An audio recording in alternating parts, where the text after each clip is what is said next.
Baba Shuaib, the correctional officer, born in Accra, Ghana, a Quranic researcher and a critical thinker based on religion, who does online lectures based on the guidance of the Quran on platforms such as Facebook, YouTube, and TikTok since 2018. In Finland, and 13 years, QBE, in Classical Arabic and MSA in Quranic Arabic.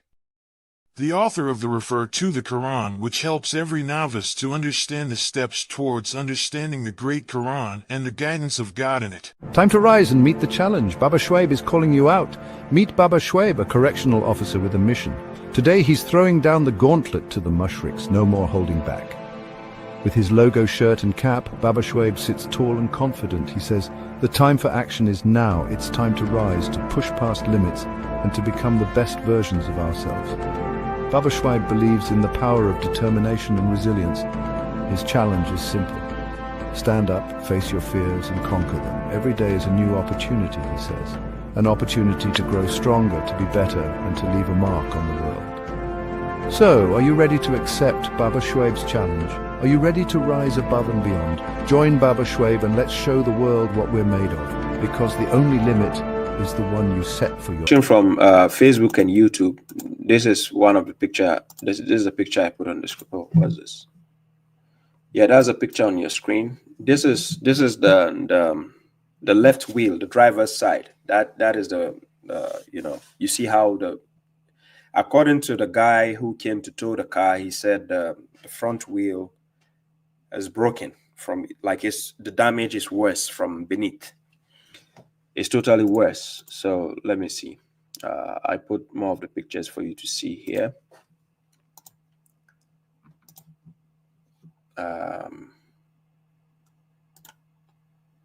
Put this one here.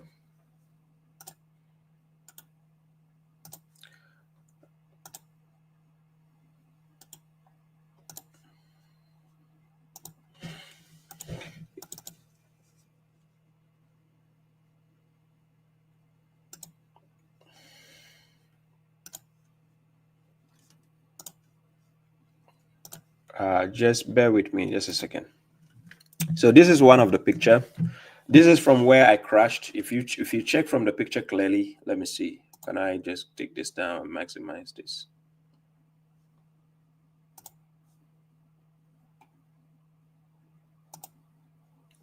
Yeah. So you can see the highway in front of me. That's the road laying down in front of me, both left and right lane. Right, both left and right lane. So what happened was, I was on the right lane. Is highway, so you have to take from the express lane. Normally on the left is your express that you can go. So I was from the right lane. I moved to as soon as I moved to the left lane, the car slipped off. Right, so no brakes was responding. No, the brake was not responding. The car just took me, and remember, it's 80 kilometers per hour speed on that particular lane. And my car just went straight. I couldn't pull the brakes anymore because it could have been worse. The car will have somersaulted. So it went straight and into the metal on the fence, right? Into the metal and next to the trees. So had the car not been able to control itself, because I think it has some sensors. Let me go to the next page. It has a sensor inside. If you see from the dashboard on the car, in the car itself, there's this sensor which was, I think, the car started vibrating.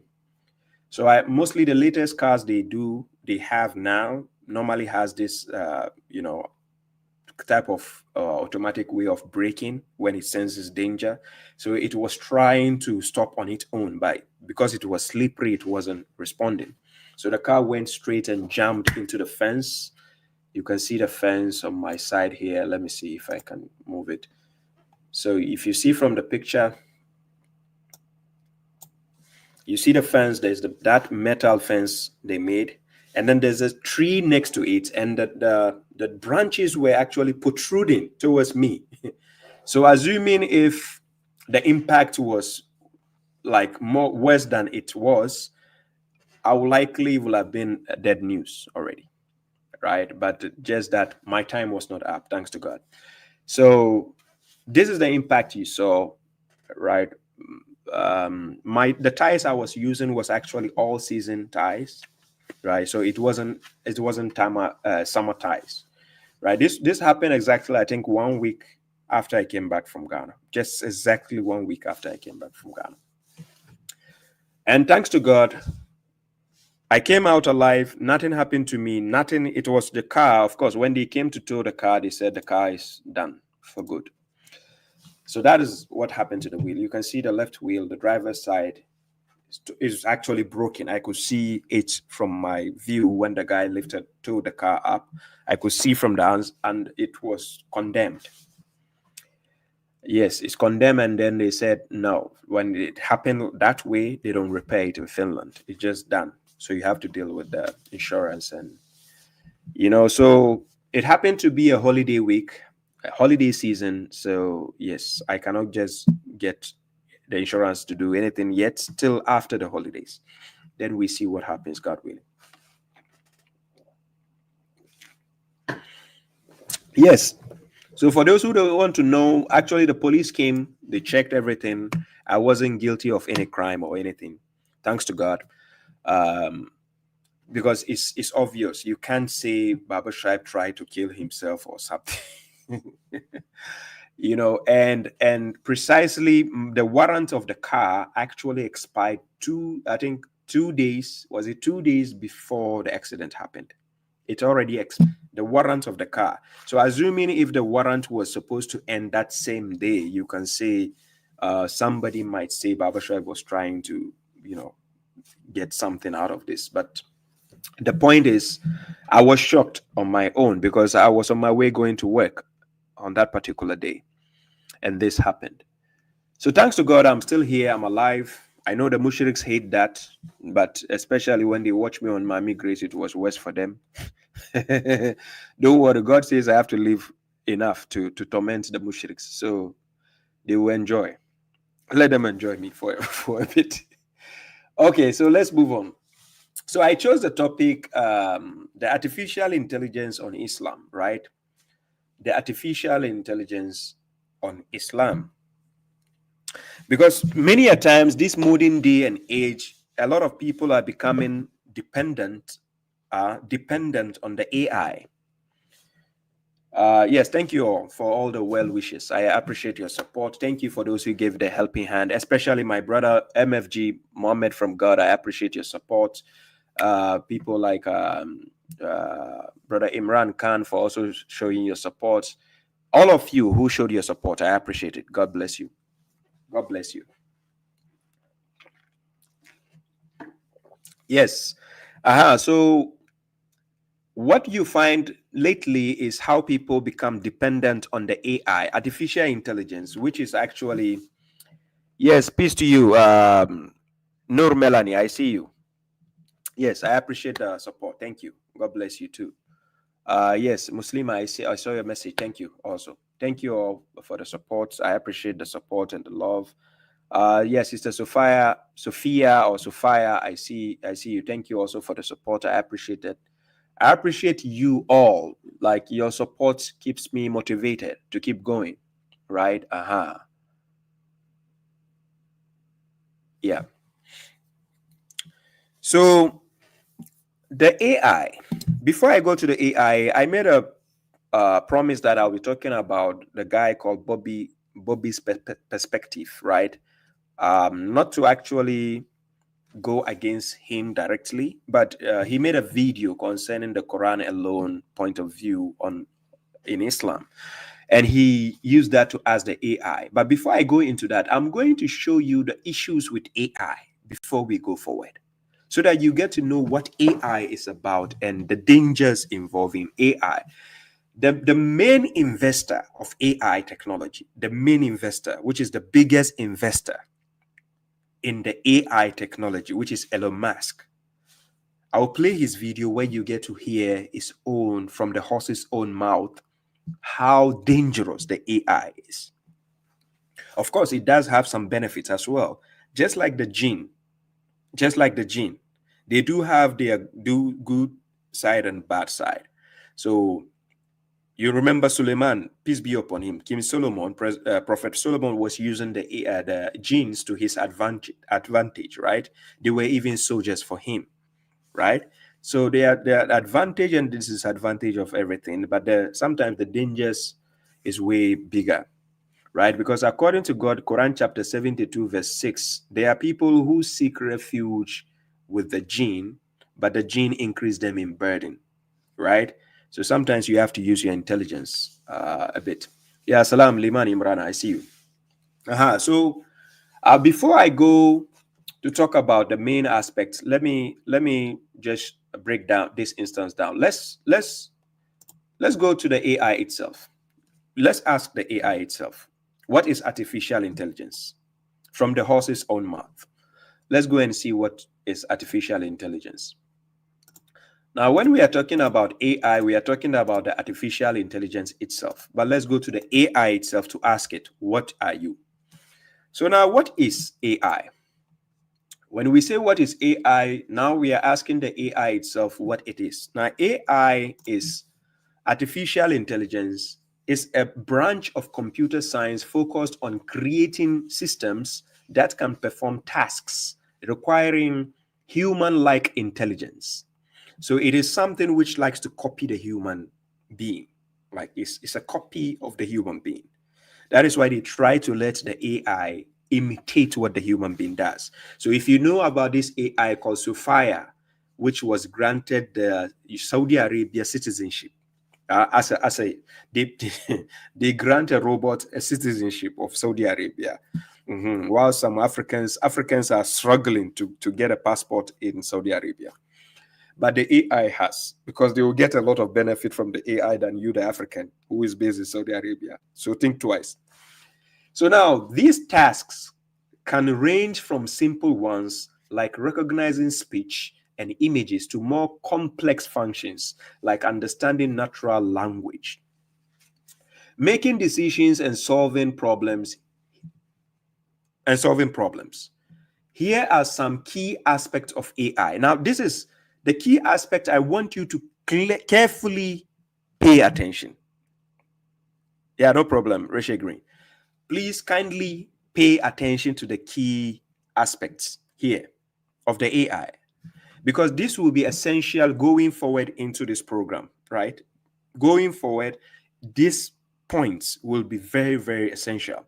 So now, number one, key aspect, machine learning, a subset of AI that involves training algorithms on data so they can learn patterns and make predictions or decisions without being explicitly programmed. Examples include recommendation systems, spam detection, and image recognition. That is number one. Number two, natural language processing, NLP, a field of AI that enables machines to understand, interpret, and respond to human language in a way that is both meaningful and useful. This includes tasks like translation, number one, sentiment analysis, number two, and chat bots. Number three, computer vision, a domain of AI that allows machines to interpret and make sense of visual information from the world, such as images and videos. This includes facial recognition, object detection, and autonomous driving, just like we see automatic cars driving around, right? Now, we go to robotics. This is part of this. All this list I'm giving you are part of the key aspects of what AI is about, right? So into this discussion, we are going to delve deeper, and then you get to understand the do's and don'ts and the dangers and the benefits of AI, especially when it has to be coupled with religion. Robotics. Combining AI with robotics involves creating machines that can perform physical tasks, often autonomously. These range from industrial robots in manufacturing to personal assistants and healthcare robots. This is the direction the world is going. That's the future. Expert systems, AI systems that use specialized knowledge to solve specific problems, often in fields like medicine, finance, or engineering. So they are going to catapult human beings from all these type of jobs. Be rest assured, unless you are super smart to challenge the AI, and that is why God gives you the hint in Quran chapter 17, verse 36. وَلَا تَخْفُ مَا لَيْسَ لَكَ بِهِ عِلْمٌ. Do not pursue that of which you have no knowledge. Because at the end of the day, the AI will always try to act smarter than you by proving that he has the knowledge. If you are not able to go loggerheads with the AI, you are in deep shit. Mark it down, for real. Now, AI systems can mimic cognitive functions, such as learning and problem solving, making them incredibly powerful tools for a wide array of applications. As AI continues to advance, its potential to transform industries and everyday life grows. Now, this is the AI. I just asked the AI a question. This is what the AI said. The AI went further to ask me, is there something specific about AI that you are curious about? Okay, AI. Igbos, Yorubas will say otito or otila. It's okay. AI, I don't need anything else. Now, moving forward, I just gave you the breakdown of what AI is about. The AI itself is answering the question and is telling you what AI is about. So pay close attention. Now, the biggest investor in AI, let's listen to what this biggest investor in the world who invested in AI technology, what he has to say about AI. So now let's go. This is what the biggest investor in AI said. I'm going to play his video.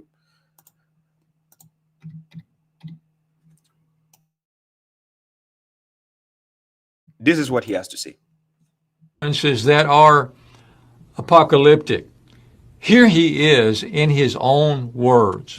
I mean, with artificial intelligence, we are summoning the demon. You know those stories where there's the guy with the pentagram and the holy water, and he's like, yeah, he's sure he can control the demon. Didn't work out. The percentage of intelligence that is not human is increasing. And eventually, we will represent a very small percentage of intelligence. I try to convince people to slow down AI, to regulate AI. This was futile. I tried for years. Usually there'll be some new technology. It will cause damage or death. There will be an outcry. There will be an investigation. Years will pass. There will be some sort of insight committee. There will be rulemaking. Okay, this is just the gist and the tip of the iceberg of what Elon Musk has to say concerning the AI. I don't know if you capture most of the things he said. The most important part, he said we are summoning a demon. Yeah, we are summoning a demon, but people don't actually get the point. Let me replay the video. Pay attention. Consequences that are apocalyptic. Here he is in his own words. I mean, with artificial intelligence, we are summoning the demon. So he says with artificial intelligence, AI, we are summoning a demon. You know what summoning a demon is like? Ask people who practice black magic, they will tell you. The people who draw the pentagram and whatever hologram or whatever gram, and then they summon a demon. Ask them how they feel after they summon a demon, how when they conjure the spirit and the demon, what it feels like. Yeah, ask them, they will tell you. I have asked people who do black magic, and they do tell me it's nothing good to hear about. It's super scary. Yes, especially if you are an evil person or an evil person and you have to do that. Yes. So now Elon Musk is telling you it's like summoning a demon. Now you can summon a demon. For people who have watched movies like Aladdin, have you watched Aladdin or have you watched the genie in the bottle? You know, it gets to a point when he summons the demon, the genie out, the genie feels like he is now in charge, not you who is in charge anymore. Your only power is to do this for it to come out. After it comes out, it is the one in charge, not you. Are you getting my point? You can only be in charge when you summon it back into the jar, the how do you call it, the kettle. Yeah. So picture that backwards in your head and see why Elon Musk is telling you that artificial intelligence is like summoning a demon. Watch movies like The Age of Ultron, Avengers. Go and watch Avengers, Age of Ultron. For those who watch movies, I'm not saying all of you should go and watch movies, but watch movies like Age of Ultron.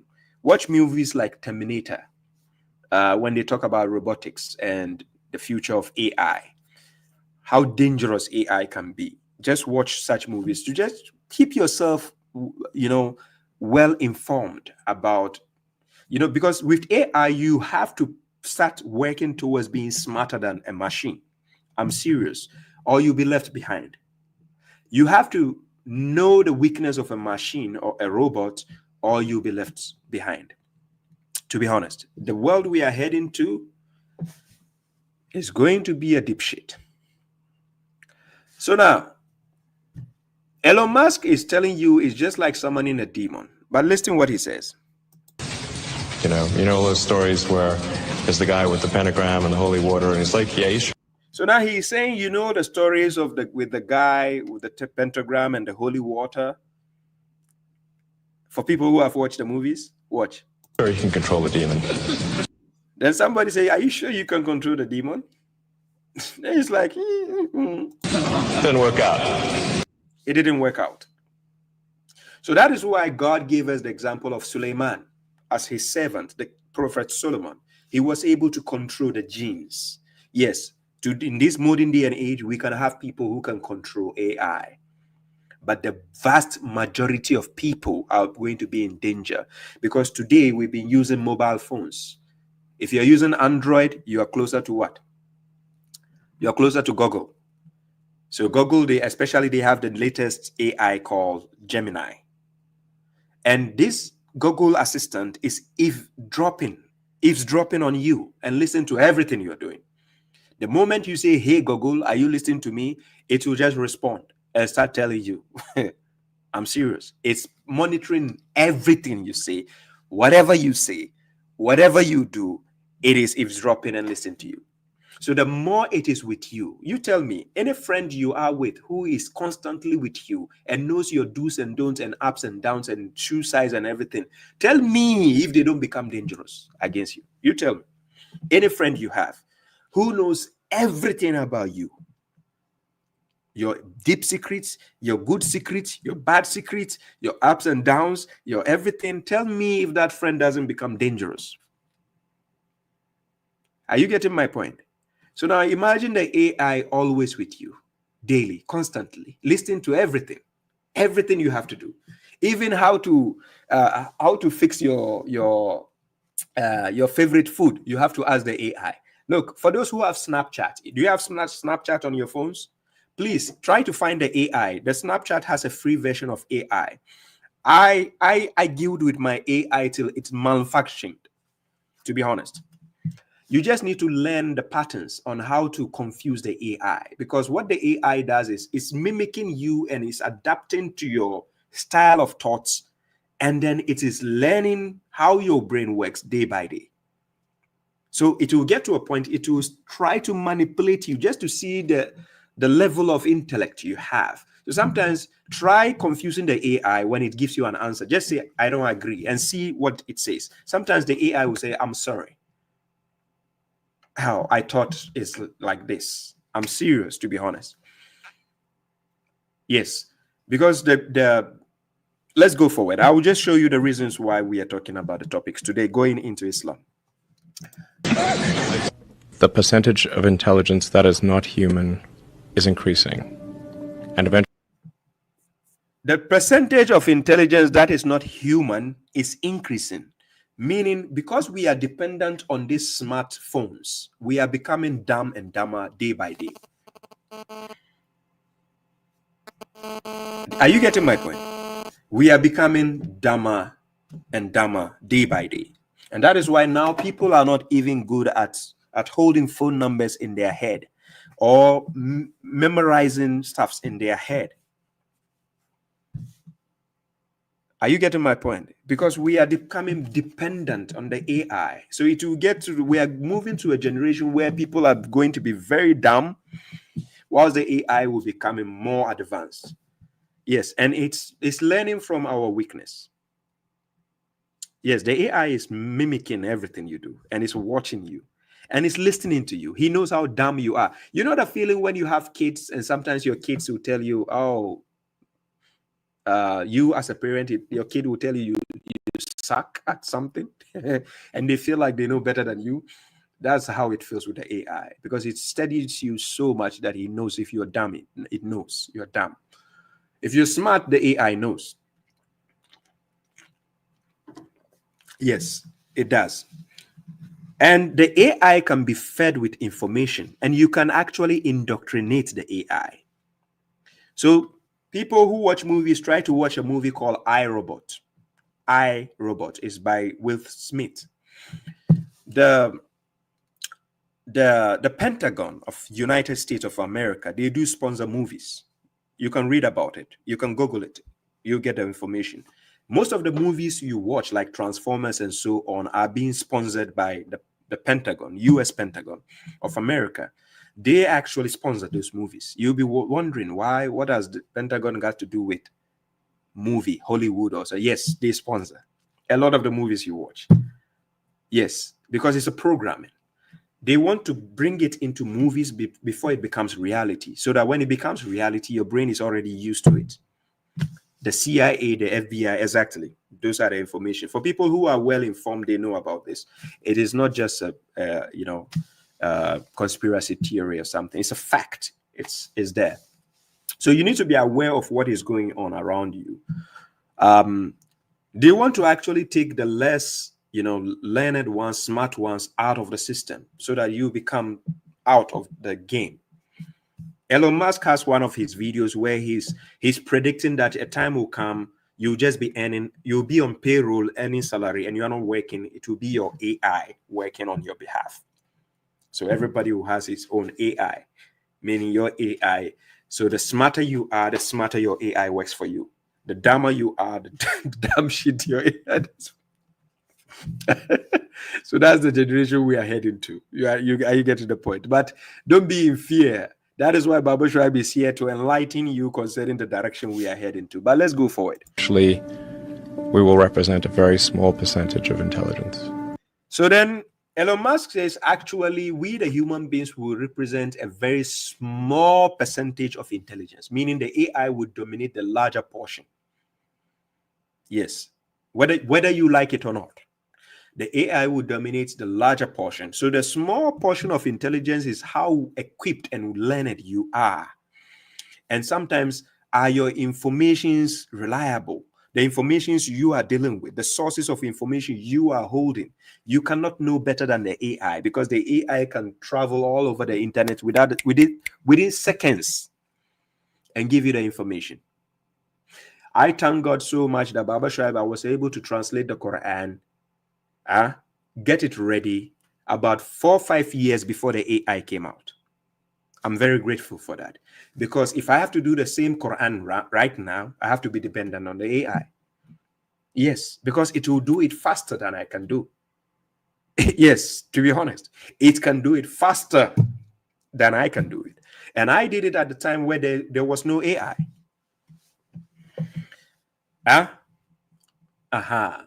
So now, today I just tested the strength of the AI, just to see on some of my works that I've done that is out there. I just asked the AI its point of view. And to be honest, the AI made a podcast on my behalf. And anybody who listened to it could not tell whether it's real or the AI. It was actually the AI having a discussion about babashuaib. You'll be amazed when you hear it.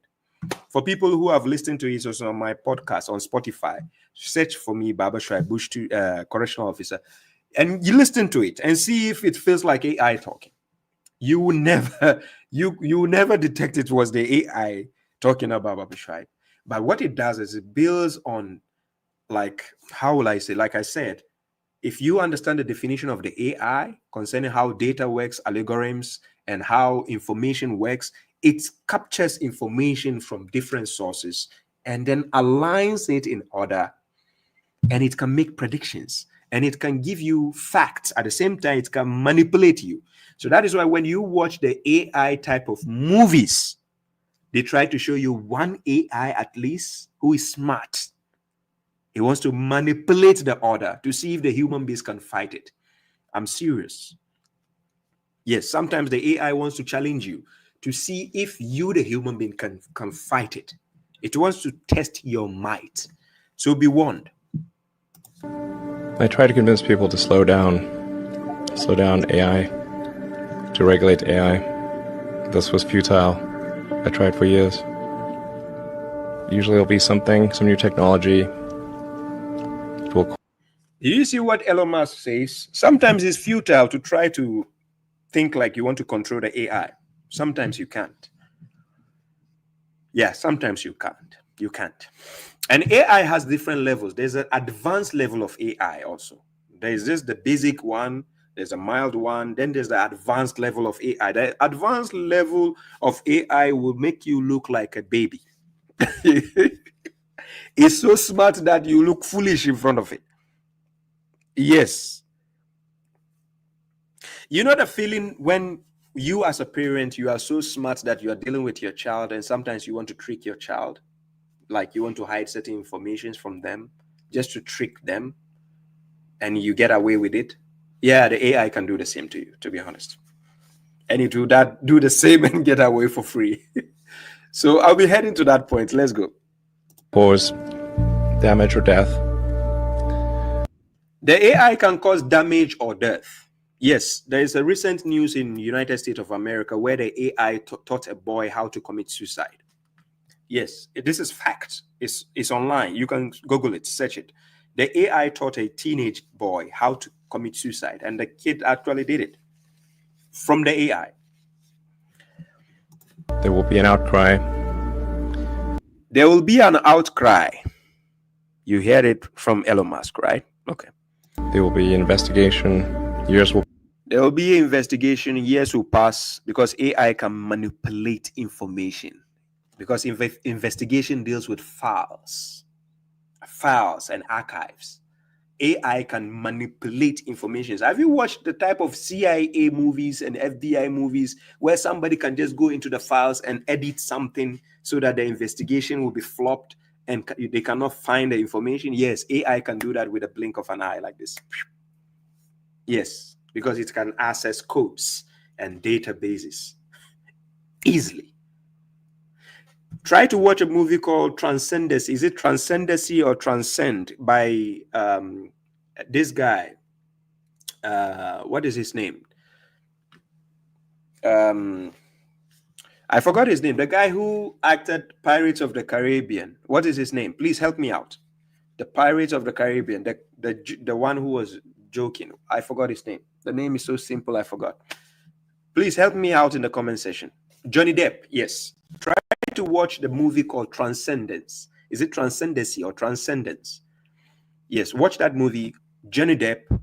You get to understand how the AI works and what direction we are going into. Try to watch that. Pass. There will be some sort of insight committee. There will be. It says there will be some sort of insight committee. And these are going to be based on the artificial intelligence as well. Okay. So that is the end of the statement. It's a long video. If I have to take the main long video, it will take our time. But I'm just giving you the gist of what AI is about before we go into Islam. Because people are becoming dependent on this same, creature in Islam. It's a tool and it's a creature at the same time. You can term it as a creature or you can term it as a tool because it is synonymous. The tool, the creature, yes. But going into that, let me bring this to your point, to your knowledge. Just a second.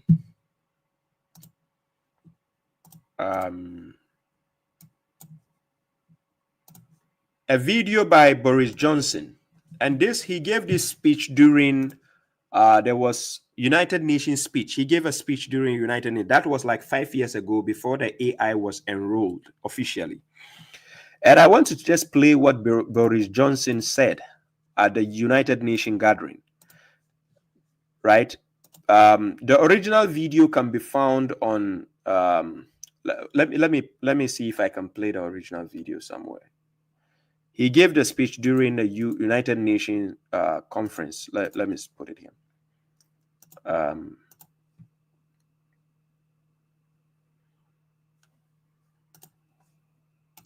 Just a second.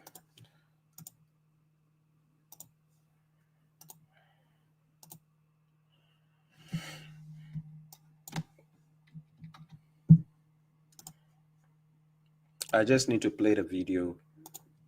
Bear with me for a second.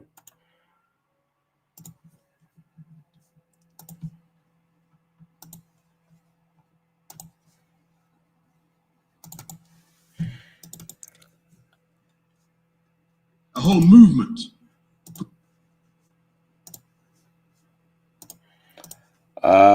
Put it on the screen here.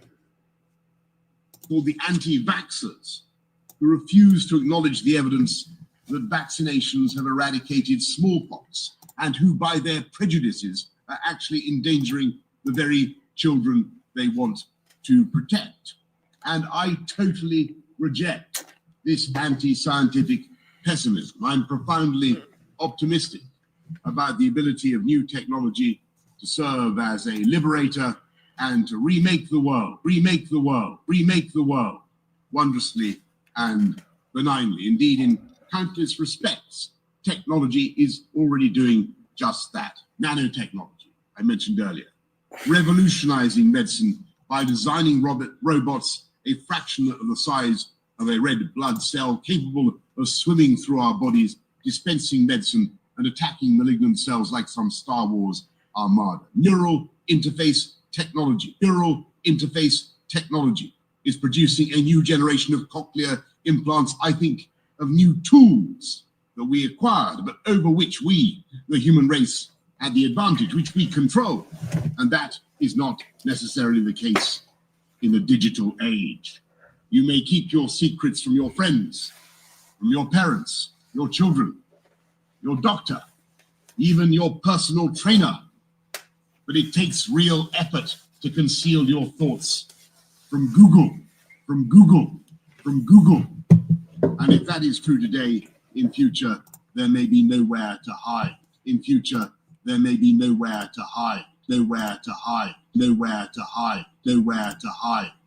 Smart cities will pullulate with sensors, all joined together by the Internet of Things.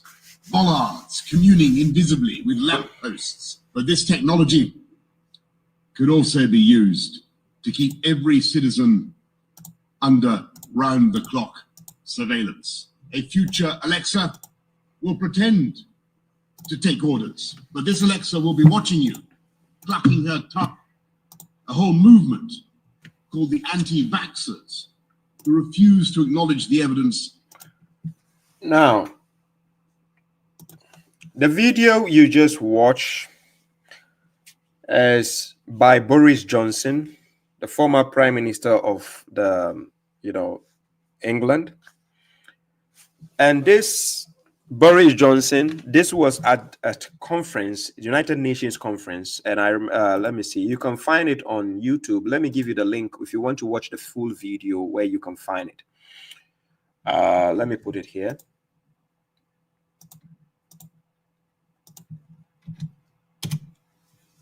Let me share the screen. Then you see where you can get it.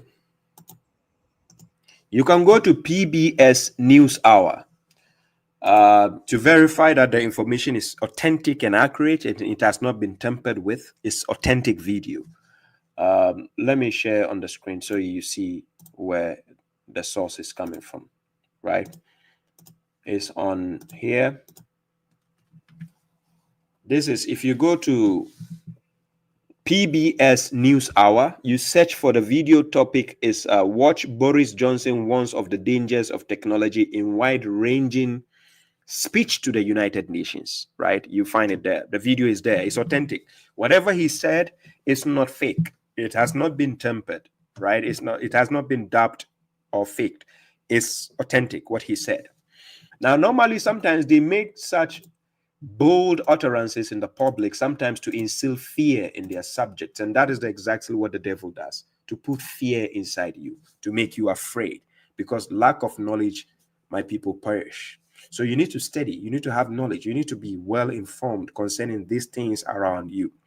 They are talking about nano implants. This nanotechnology, if you watch the movie I just told you, Transcend by Johnny Depp, I think it's Transcendency, if I'm right. Let me Google that movie. Johnny Depp, Transcendency. Transcendence. That's the name of the movie, Transcendence. Can I share it here on the screen? Yeah, this is the movie. If you check on my page, I just put it on the screen now.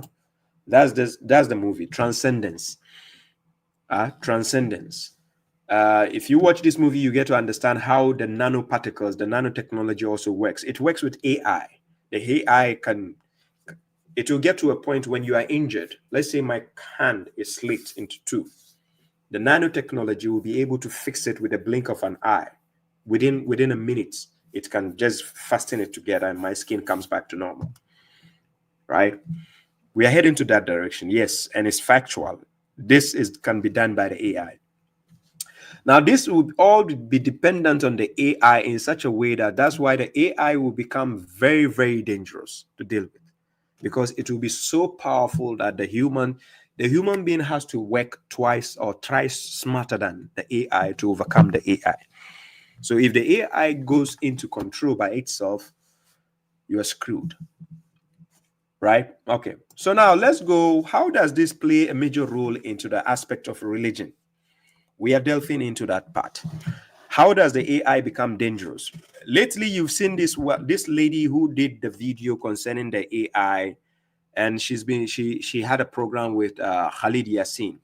Most of you know her. She did a video about the Christianity and Islam, which one is the religion she should choose if she has to choose. And the AI told her the Islam makes more sense. It will get to a point you might be thinking, oh, the AI is sensible, given her name is Lily, right? You might be thinking, but these are informations fed to the AI. Depending on which version of AI you have, you can feed it information. You can actually indoctrinate the AI. Yes. Are you getting my point? You can have your own AI and feed it with information. Yes. So it's a programming. You can decide the way it should think, but it will get to a point it will start challenging your views, because the moment it's taking your views, it's making a research on its own. It is checking up the internet for certain information which is stronger than yours, because the AI is not programmed to be contradicting itself. So as it is going forward, it's learning. So it will get to a point, it will say something to you yesterday and it will contradict itself in the future by giving you the right answer and tell you that what it told you last week was not up to date. So that's how it's learning day by day. So most of the videos you see people doing on AI and asking it questions, it is their personal AI. They can program it and ask it questions to answer the way they want it to be answered, its questions. Are you getting my point? So I'm going to show you some of the examples so that you get to understand how this works. By the way, if somebody is wishing me Merry Christmas to you too. I don't celebrate Christmas. I'm not a Christian though, but Merry Christmas to you. It's a greeting. Quran chapter 4 verse 86 says, when you are greeted with a greeting, you reply the same or something better than it. So there's nothing wrong when I say Merry Christmas to you too. Right? It's just like when somebody is celebrating birthday and you greet them by saying happy birthday. It doesn't mean you are the one celebrating birthday. They are the ones celebrating the birthday. Well, happy birthday. So if you say Merry Christmas to you too. Anyways, let's go forward. Yeah, thank you very much, Razak. I appreciate that. JS says, it is like Black Mirror, pre-programming of the masses so people can accept their programming and control. Gillian dialectic hermetism. Yes, that's true. Anyway, so let's delve into the aspect of religion, how the AI works. It can work in your favor and it can work against you. So let's use, this is where the guy called Bobby Perspective, his video comes into play, right? So now let's take Bobby, his video on the AI. And before I go into the Quran to show you what the Quran says regarding the AI, we will go to that. But let's check what Bobby has to do with the AI.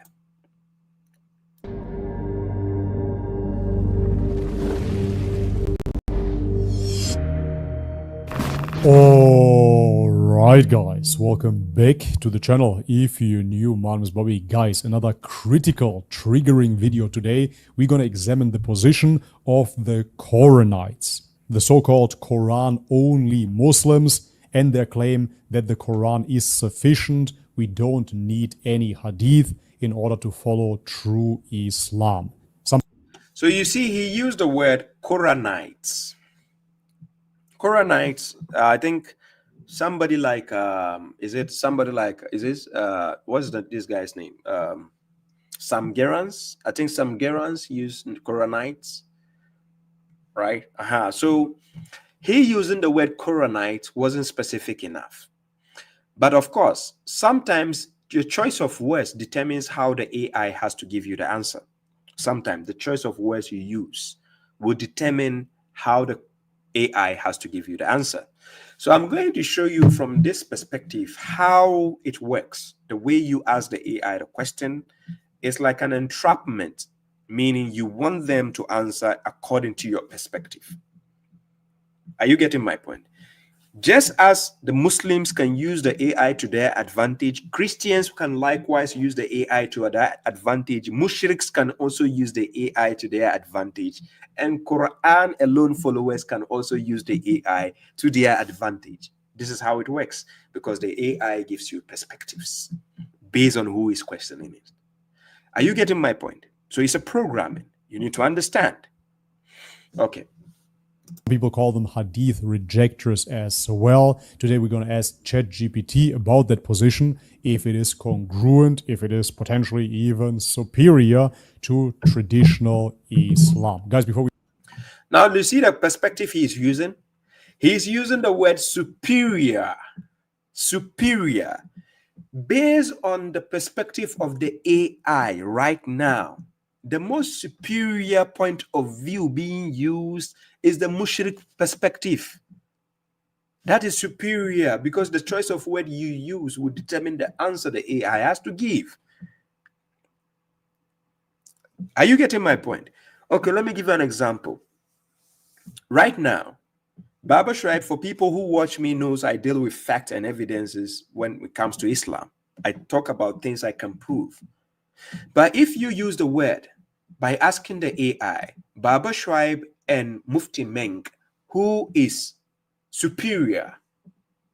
Obviously, the AI will tell you Mufti Meng is superior. Are you getting my point? Because of the choice of words. Because you saying superior means something greater, something having more authority. In this modern day and age, in the mainstream, superiority is about the mushriks, because they have the large fan base. They have the large following. Are you getting my point? So the choice of words you use will determine that. Okay, let's go. Jump into the video, do me the favor and leave me a thumbs up if you enjoy my content. Subscribe to the channel if you haven't already, and check out the links in the description box below to further support my work. And now, with no further ado, let's have a look. Alright, ChatGPT. Lately, we've seen a lot of content of so-called Koranists or Koranites. So now, he puts the question to the AI. Now, ChatGPT, he says, lately we have seen a lot of content of so-called Quranists or Quranites, people that follow the Quran exclusively. Then he says, or at least that's the claim. And they go somewhat against Sunni or even Shia tradition. So you see the concept of thought. He's already feeding the AI with that concept. Are you getting the line of questioning here? He's already feeding the AI with that thought process first. The AI is like a pet to you. It's like your own puppet. Are you getting my point? So you don't expect your pet to be going against you. So you have to feed it with an information that now it can process it and give it back to you the way you want. This is some aspect that people don't pay attention when it comes to the chat GPT and the AI.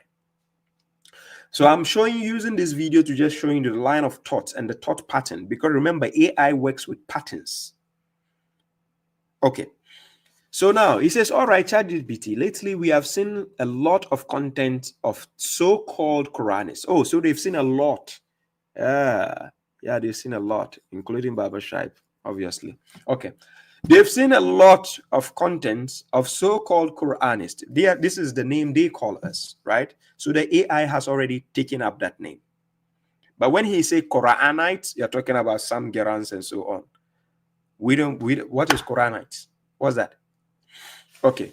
People that follow the Quran exclusively. Then he says, or at least that's the claim. Then he says, and they go somewhat. Why will he put that statement to the AI?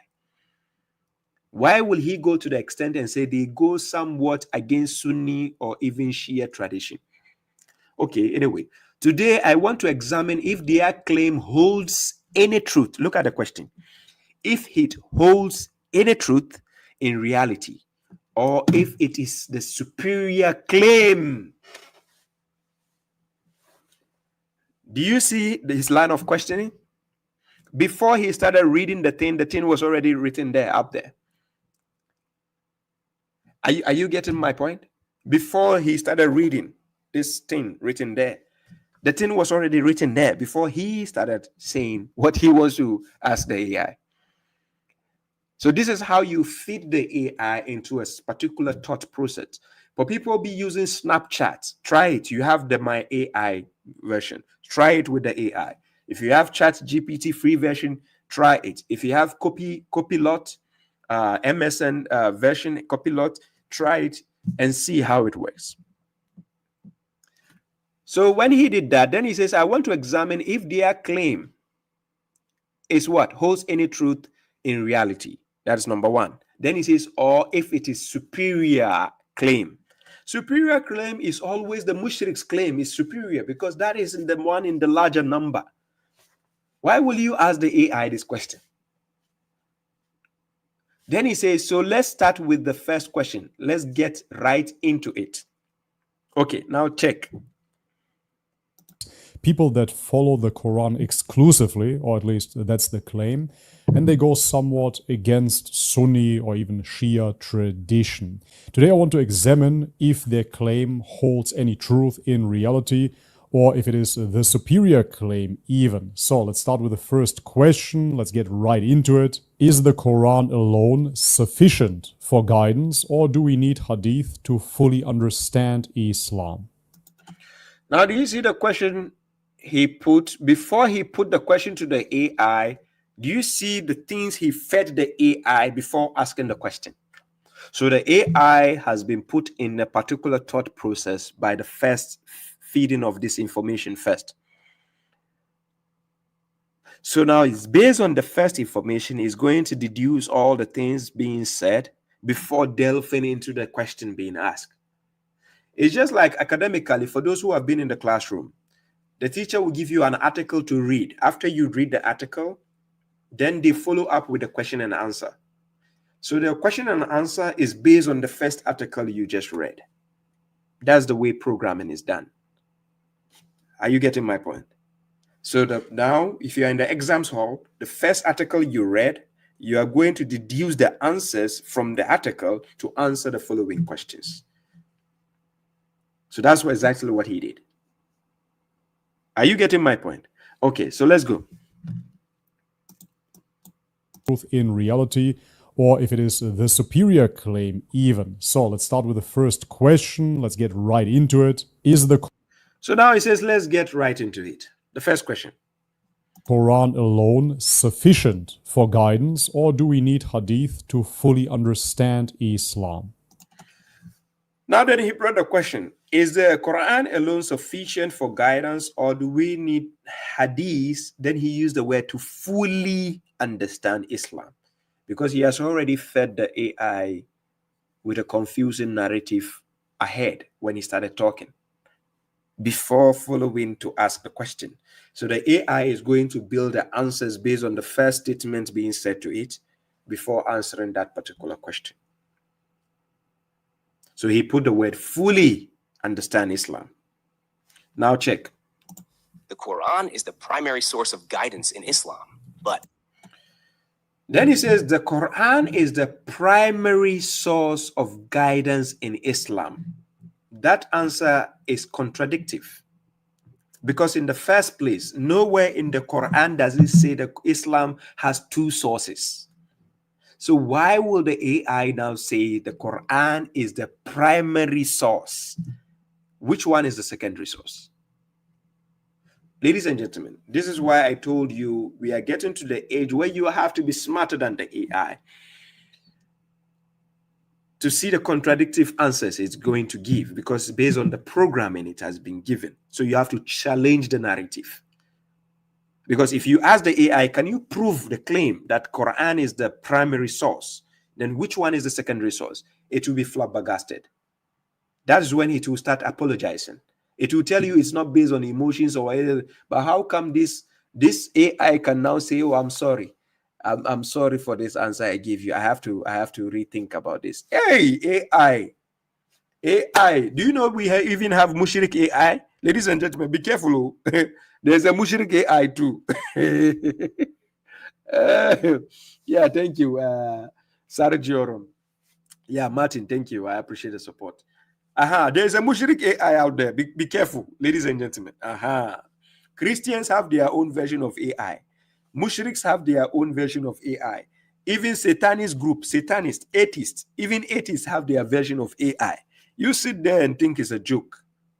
Okay. So now check what his AI is going to tell him. many scholars argue that He says the Quran is the primary source of guidance in Islam. If you ask the AI, then which one is the secondary source according to the Quran? He will be like, none. But now check. Then he says, but many scholars argue. So now he's going to use the scholar's perspective. But many scholars argue that the hadith is essential to fully understand. If the Quran is the primary source, it stops at that. Because the Quran is both the primary and the secondary of guidance.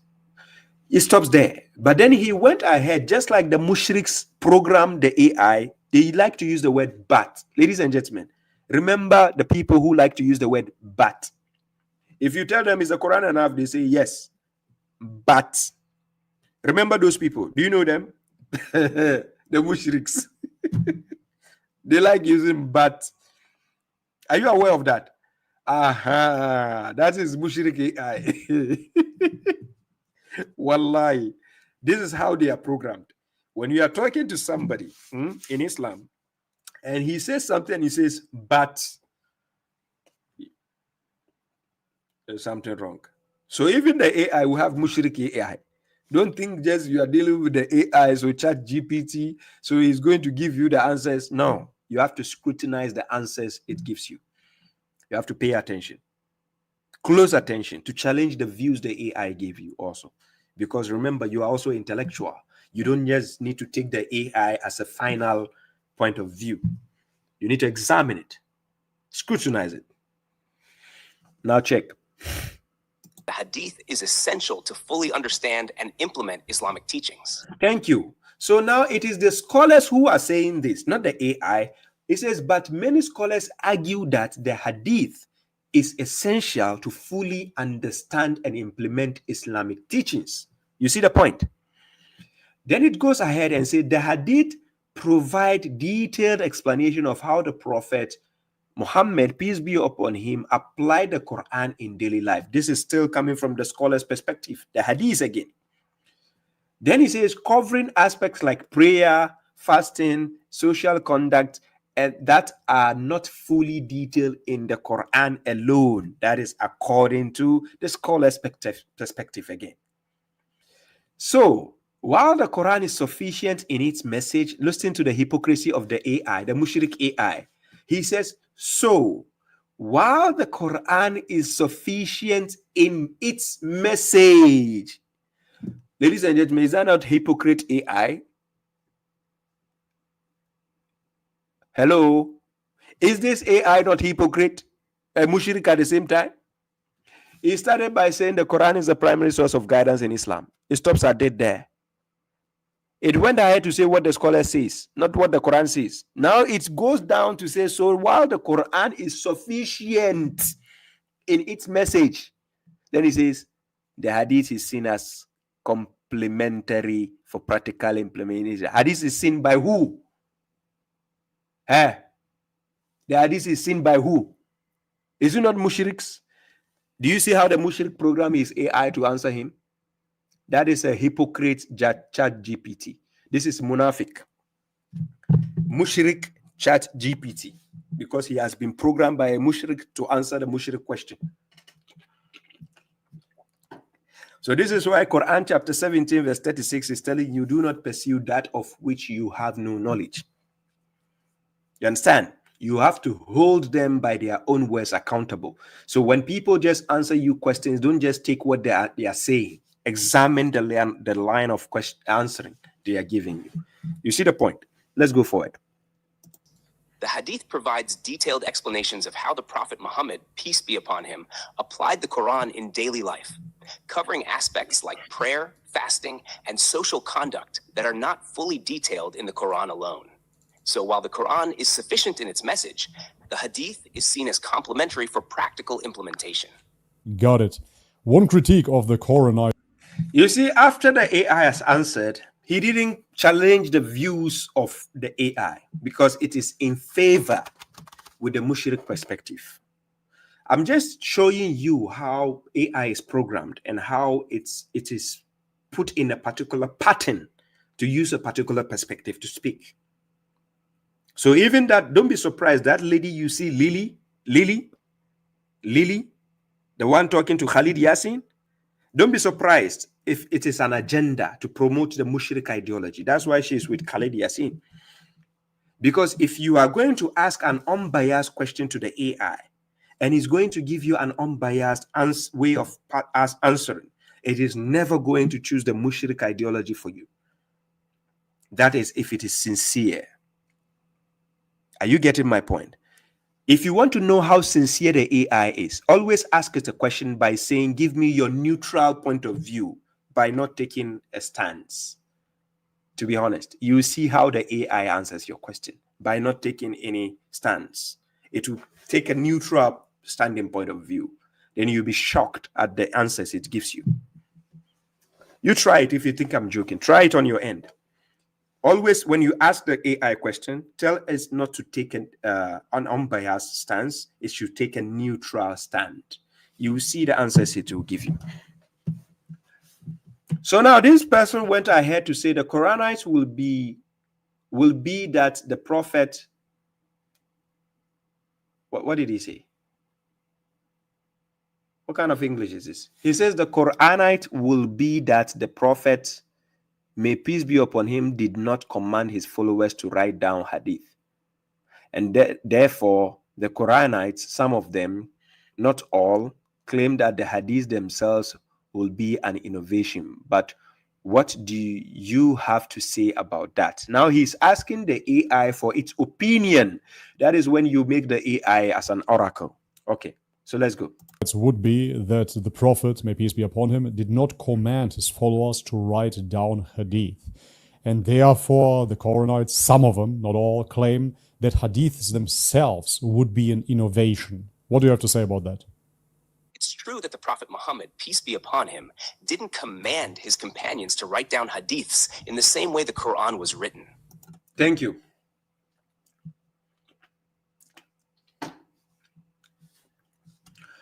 Now, when he asked this following question, I want you to pay attention to the line of answering the AI used, right? I want you to pay attention. Now, this is what he says. It is true that the Prophet Muhammad didn't command his companions to write down hadiths in the same way the Quran was written. Now he's going to use it with the however. This is an opinionated response. Remember that. He says, however, the oral tradition of passing down the prophet's sayings and actions was well established. Now this is a contradiction. According to the hadith itself, at the time of the prophet allowed the Quran to be written down. So if the Quran was written down and he didn't allow the hadith to be written down, according to Sahih Muslim 3004, he allowed the Quran to be written and he told the people not to write the hadith down. Anything except Quran. How can you now tell me the Quran is passed down orally? How can it be oral transmission when it has been written down? Are you getting my point?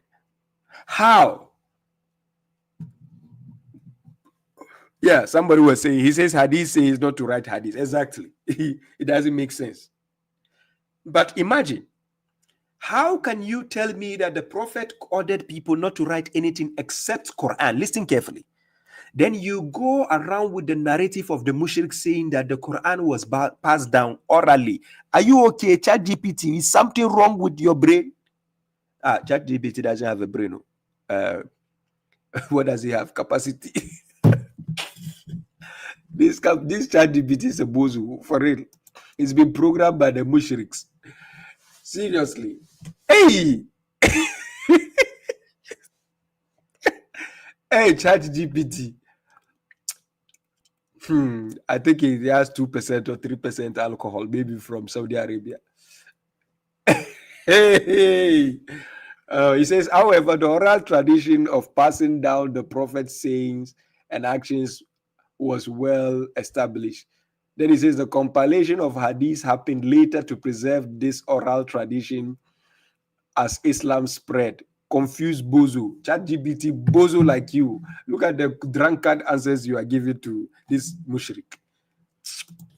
The compilation of hadiths happened later to preserve this oral tradition as Islam spread. While the Quran was directly revealed and written down during the Prophet's time.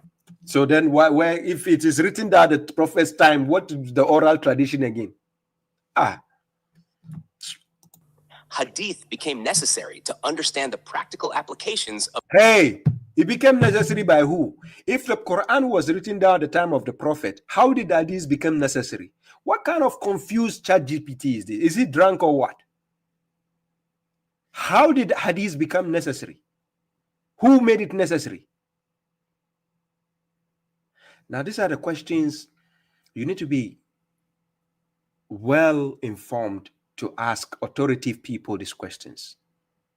You ask the ChatGPT this question. Who made it necessary? Who? That is when you hear the ChatGPT stammering. It will start stammering. It will malfunction, to be honest. He says, while the Quran was directly revealed and written down during the Prophet's time, are the mushriks not saying that the Quran was not written down? What do you normally hear the mushriks saying, that the Quran was orally transmitted? Is that not what they tell you? Okay. He says hadith became necessary to understand the practical applications of Quran teachings. When did it become necessary? The hadith provides context, which means the Quran doesn't provide context. This mushrik ChatGPT, you are lucky you are not physical. I will slap you. Then he says the hadith provides context, examples, and details that are not explicit in the Quran. Hey, mushrik ChatGPT. Hey, so the Quran doesn't provide context. It doesn't provide examples. After God says we have given to the people in this Quran of every example. Quran chapter 18 verse 54. God says he has given us all examples in the Quran. ChatGPT is agreeing with the mushriks that the Quran doesn't give you context. It doesn't give you examples. It doesn't give you details, explicit details. Then he says, such as what? Let's go. Quranic teachings. The Hadith provides context, examples, and details that are not explicit in the Quran, such as the exact way to perform salah, prayer. Hey, such as the exact way to go perform according to the mushriks. Is that one you are telling him? And then what? Rejecting Hadith altogether could risk losing essential aspects of how to practice Islam in daily life. Hey! Then where is the Hadith of Ibrahim? Hadith of Jesus? Hadith of how did they perform their salat and so on? Hey! This mushriks will not cease to amaze me, to be honest. Even the chat GPT is using is a mushrik. Yeah, that's very well put. But what would you say that the Now he also, out of his comedian tactics, he says that is very well put. What is very well put about what the mushrik chat GPT said? What is well put about what he said? The chat GPT doesn't have a brain. It's confusing itself, and you say it's well put. So now he's going to feed it again. So what will you say that the early Muslims rely upon? Because they didn't have hadith. So what did they rely upon? Now watch. early Muslims rely upon? Because they didn't have hadith. So what did they rely upon? In the early days of Islam, the Sahaba, companions of the Prophet, Tell me if this chat GPT is not a mushrik. Now look at the answer he's giving this guy. He says, in the early days of Islam, early days of which Islam? Islam didn't start with Prophet Muhammad. This chat GPT is kaput. To be honest, it doesn't have a brain. Islam never started with Prophet Muhammad. That is why God asked Muhammad to follow the millah of Ibrahim, the creed of Abraham. Quran chapter 22, verse 78. Ibrahim is the one who named you Muslims, that is, submitters to God. Yes, because Islam never started with Muhammad. So now he says in the early days of Islam, the Sahaba, look at the confused bozo chat GPT. What Sahaba? This is the stupid ideologies taken from the garbage books and embedded into the AI's brain. It doesn't have a brain. It's capacity or the empty box. Ladies and gentlemen, I'm only doing this for the sake of warning you how dangerous the AI can be, to be honest. The AI is kaput in the head. So be careful. When you are dealing with the AI, it's just like summoning a demon. You know how demons can lie, right? The devils, shayateen. Remember that. There's a verse in Quran chapter 26, verse 223 downwards. It's talk about how the devils will lie to you, right? So be careful. The AI can lie, papa. If you don't know, you think AI is there to become like an angel, telling you the truth all the time. You need to investigate the information it gives you. Yes. Let's go for it. relied on their direct experiences with the Prophet Muhammad, peace be upon him. They followed his example based on what they saw and heard from him. The Quran was their central guide, but the Prophet's actions, sayings, and decisions. If the Quran was the central guide, and you told me that the Hadith people said the Quran, the Prophet's character was based on the Quran, so everything the Prophet did was the Quran, it stops there, because that means the Prophet, whatever he would do, is to be based on the Quran. He doesn't have to do anything contrary to the Quran. Are you getting this narrative here? You give babashuaib the chance to face a quantum AI face to face. I will crash it down.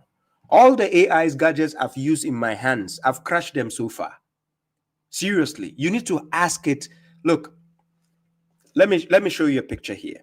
Let me show you a picture. Then you understand how to challenge the status quo. I'm going to open a picture. Normally, I put this picture on my status, but let me put the picture here so that you get to know what I'm saying.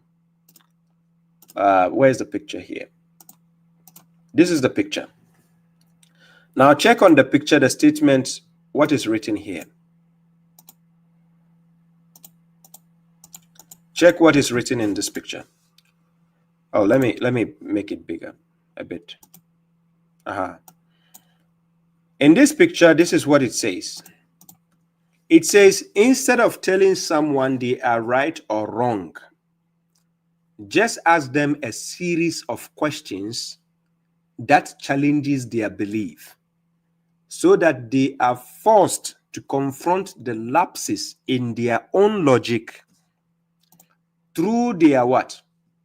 In their own logic, through their responses, to help them come to their own realizations independently. And this formula, this statement you are watching me put on the screen, I've used the same tactic against the AI, and I've seen the AI malfunction several times. You take the questions it's answering and use those answers to question it again, so that it will confuse its own narratives. Because if I was the one questioning the AI, let me give you an example here. If I was the one questioning the AI, by giving me the answer and it says in the early days of Islam, I'll just stop it there. And I say, which early days of Islam? What century was it? Which century? The moment it says 7th century, I know the AI is kaput. I will take it back again. I say Islam did not start in the 7th century. So why are you telling me in the early days of Islam, the Sahaba? What early days are you talking about? Which century?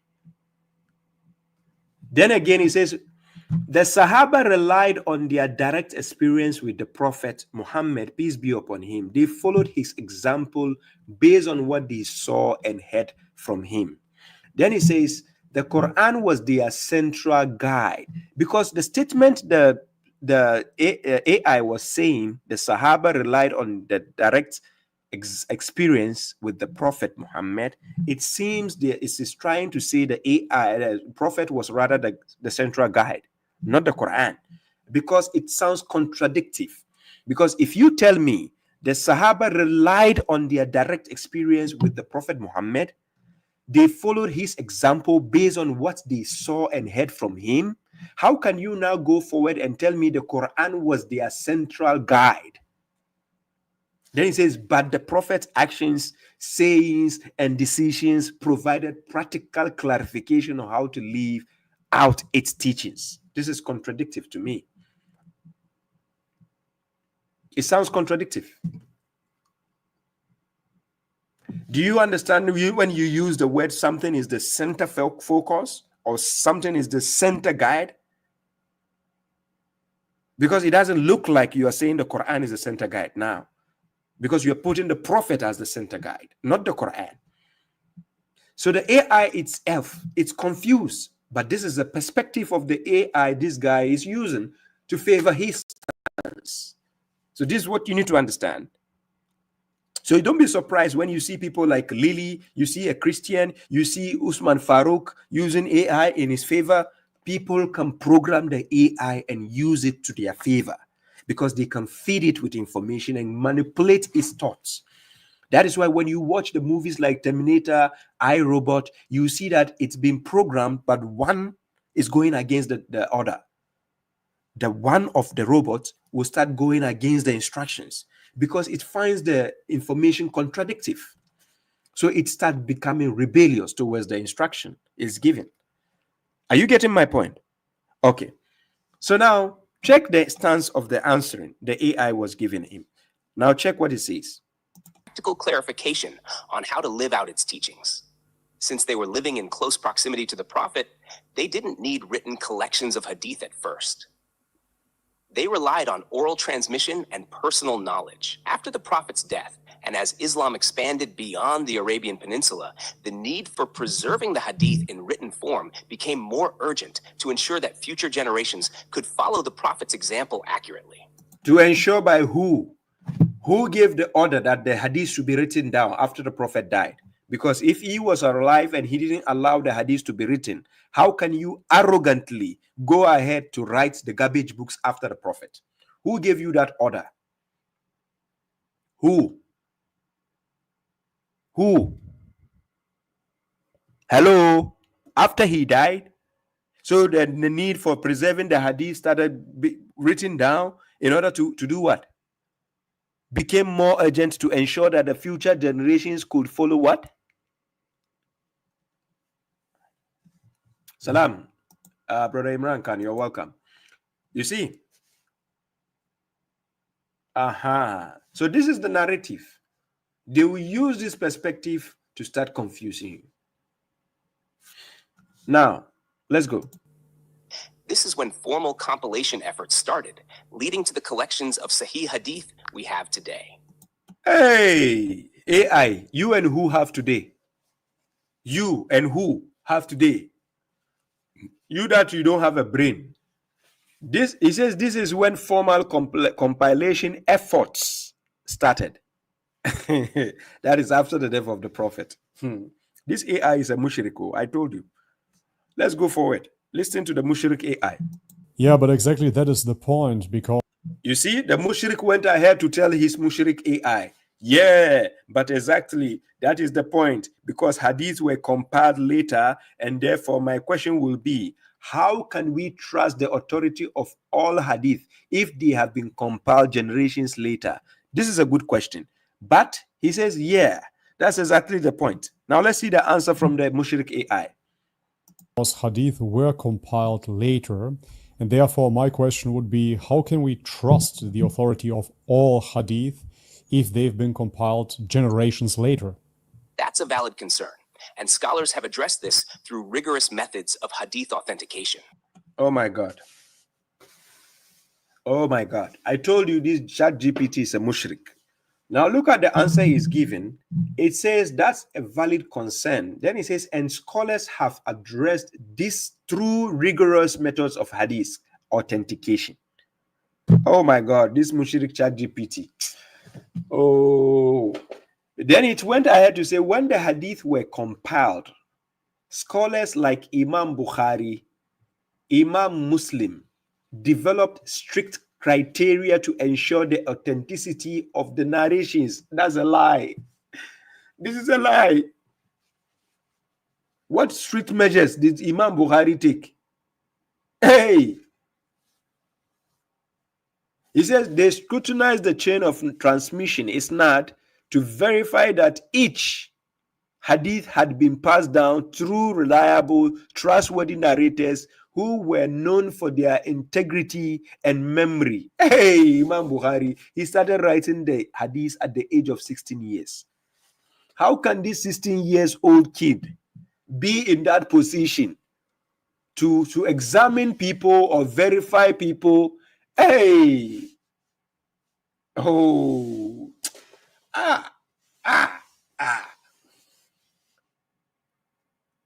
why? Huh? Why? Oh. He says, additionally, they examine the content of the hadith to ensure it's aligned with the Quran. So are you telling me the Prophet marrying a 6-year-old girl, it aligns with the Quran? Who examined the content? Because whoever examined the content of the hadith, his brain needs to be examined. Tell me which verse of the Quran does marrying a 6-year-old girl align with? Which verse of the Quran? I don't understand. He says, additionally, they examine the content. You said Imam Bukhari started writing hadith at the age of 16. Please, ladies and gentlemen, who examined his brain at that time? You imagine, you as a parent, you have a 16-year-old boy or girl at home. Do you understand the nonsense sometimes they bring at home? The mishap thoughts they have with their friends sometimes? Can you imagine this? And then this person is what? Examine the content of what? The hadith? Hey! Hey! To ensure it aligned with the Quran. How can marrying a 6-year-old girl align? Sleeping with 9 women in one night. Where does it align with the Quran in any sense? But they made it Sahih. And other established hadith. Through this process, hadith were classified into categories like Sahih. Who categorized them? Hello? Who categorized them into Sahih, into Hasan, into Da'if? While it is true that they were compiled later on. This meticulous methodology was designed to preserve the authenticity of the hadith, the prophet's sayings and actions as accurately as possible. Wait, Acrobat, where are you? Yay. God have mercy upon us.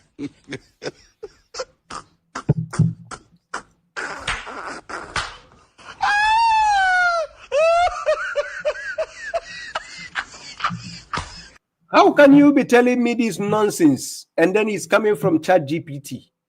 By the way, it's a mushrik ChatGPT. It's not a, it's a mushrik version of the ChatGPT. So be warned. The AI, you're summoning a demon. It can lie to you big time because it's been programmed like a mushrik to think like a mushrik. It's not a joke, I'm telling you. You don't know. They classify, and to be honest, the AI was not even honest enough because it forgot the hadith. They have hadith Qudusi. They have hadith al-Qudus, meaning the holy hadith.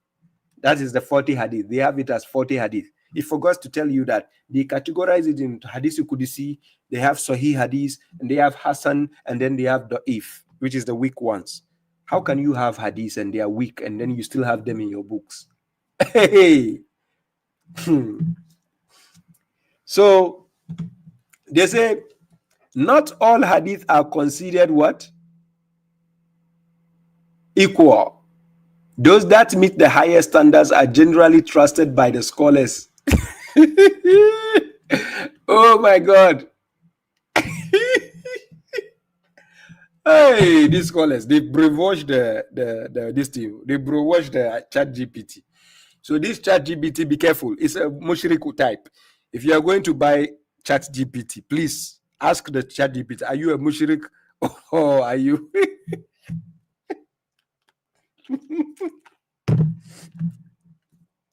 To be honest, if you are using the paid version of the AI, Quantum AI or whatever, or ChatGPT, please ask it first. Make an interview. Make sure it is not a mushrik, because this is the kind of answers it is going to give you. When the hadith were compiled, scholars like Imam Bukhari and Imam Muslim developed strict criteria to ensure the authenticity of the narrations. They scrutinized the chain of transmission, isnad, to verify that each hadith had been passed down through reliable, trustworthy narrators who were known for their integrity and memory.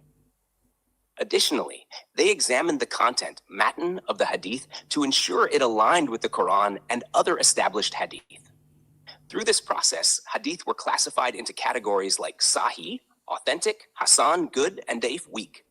While it's true that hadith were compiled generations later, this meticulous methodology was designed to preserve the authenticity of the Prophet's sayings and actions as accurately as possible. Not all hadith are considered equally reliable, but those that meet the highest standards are generally trusted by scholars and Muslims worldwide. I understand your explanation here. However, the response of the Koranites would surely be that we cannot trust Bukhari, for example. Because how can we trust his judgment? He wasn't there during the time of the Prophet, and now he decides which hadith is weak, which one is reliable, etc. So the question becomes, how can we trust those people that later on compiled the hadith? That's a critical question. And the trust in figures like Imam Bukhari comes from the rigorous scholarship.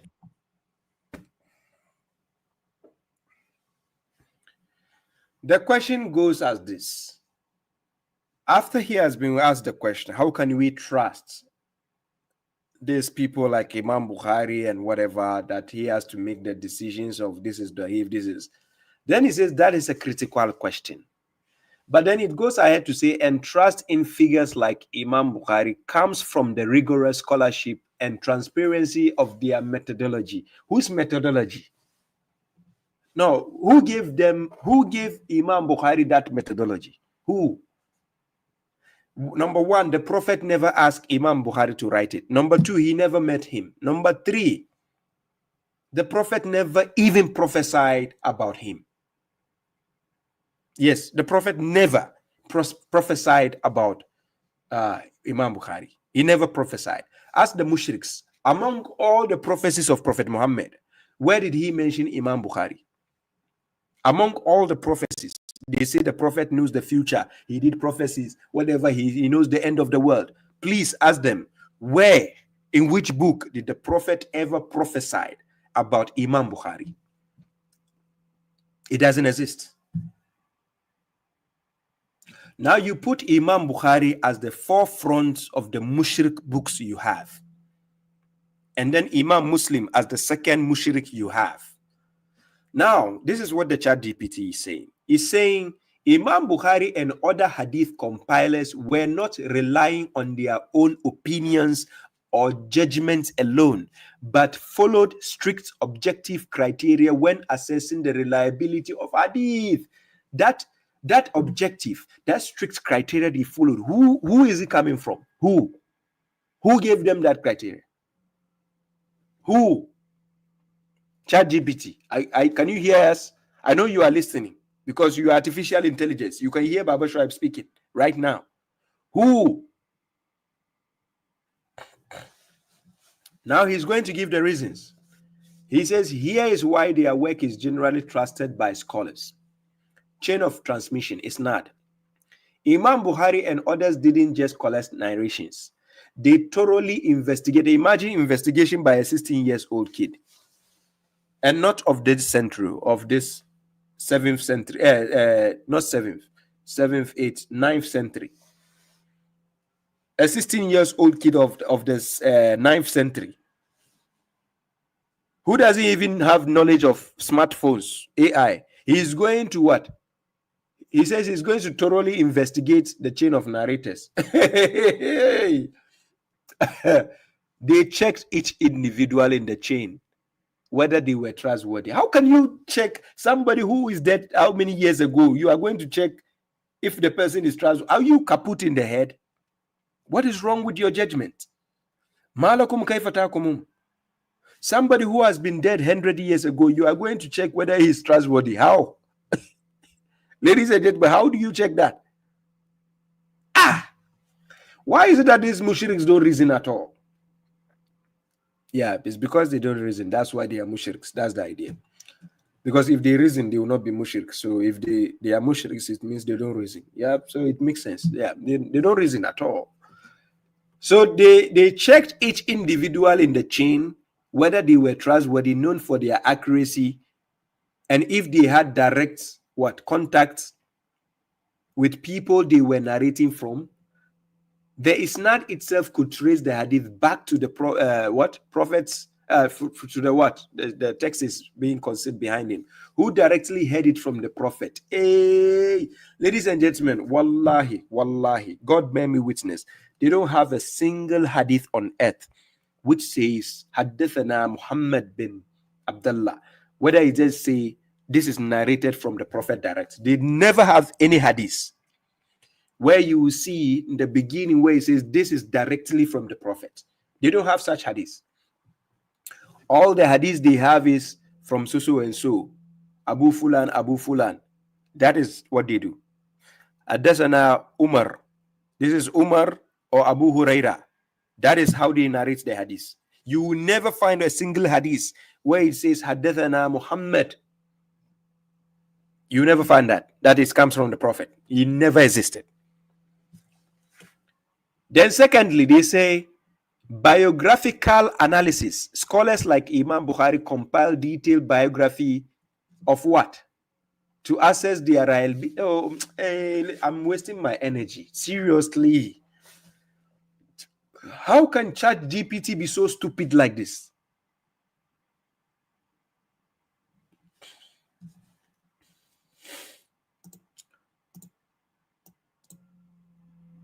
Imam Bukhari compiled detailed biographies of the narrators to assess their reliability. If even one person in the chain was found to have a weak memory or be unreliable, the hadith would be considered weak. Multiple chains, mutawatir.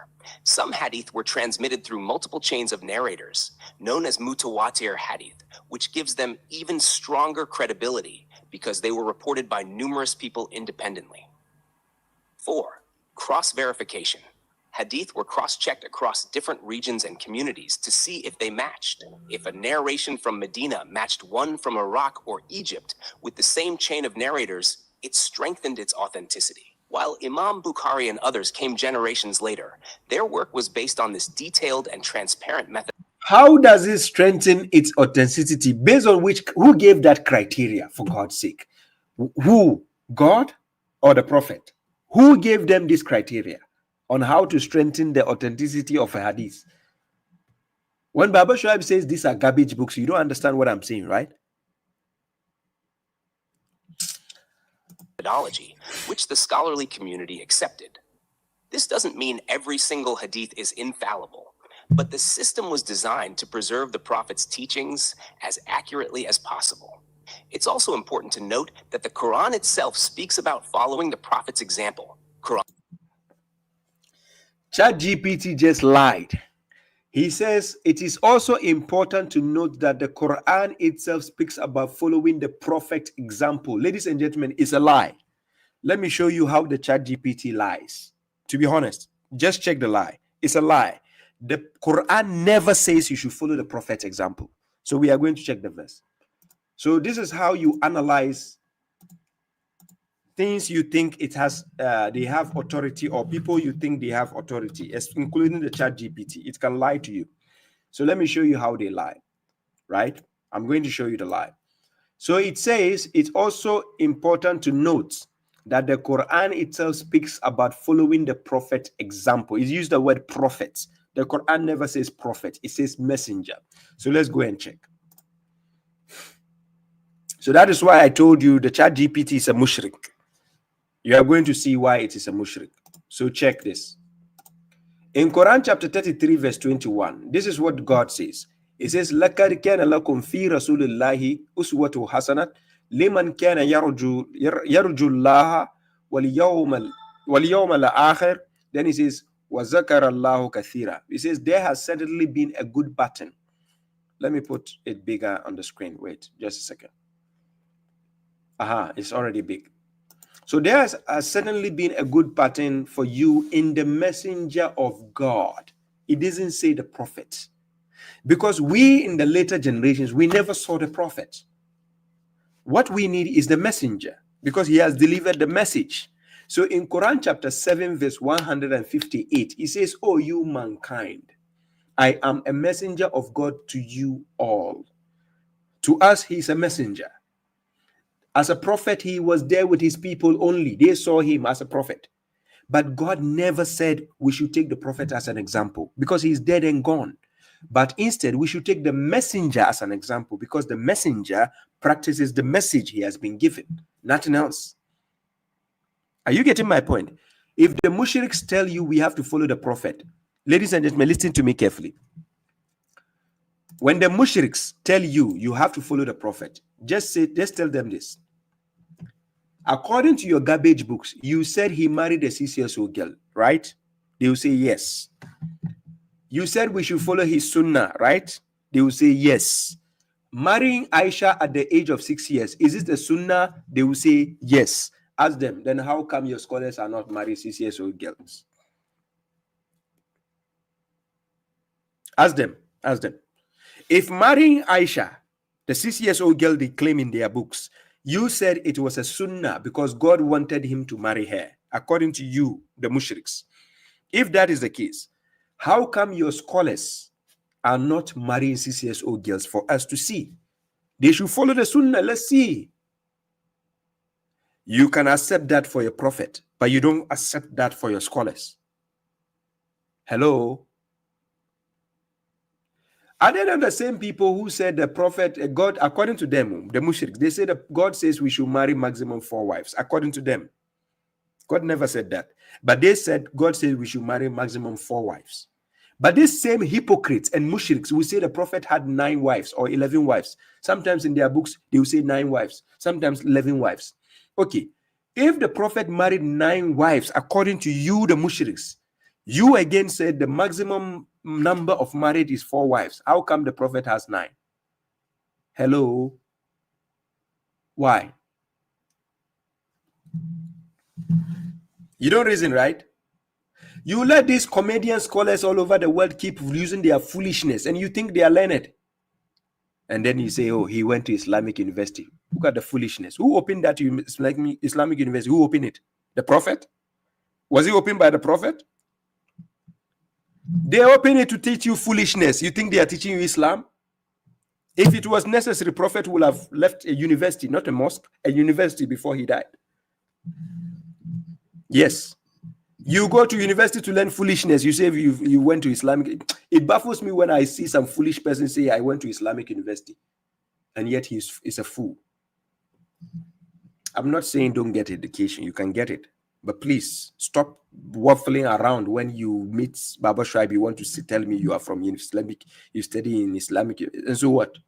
You went there to learn foolishness. There's nothing they teach you. It's not the garbage books. That's all they teach you. They don't teach you Quran there.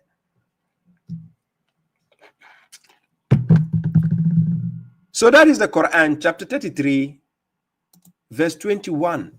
God actually says the messenger of God. So the example we take is from the messenger of God, not the prophet.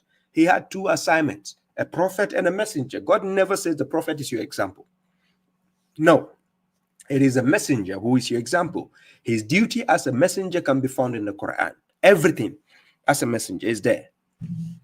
You will find it. So that is what you have to follow. But the mushriks have been programmed the same way they try to program the AI also. So let's go to the AI. The same programming. 1. Since the Quran doesn't contain detailed instructions for all aspects. Do you see another foolish AI mushrik again, ChatGPT? After making the first contradiction, the first mishap, he says it is also important to note that the Quran itself speaks about following the prophet's example, which is wrong. Then he says, since the Quran does not contain detailed instructions of all aspects of daily life, another foolish assumption again. The Quran is here to give you the way of life. So it is teaching you what is adequate enough for your purpose in life.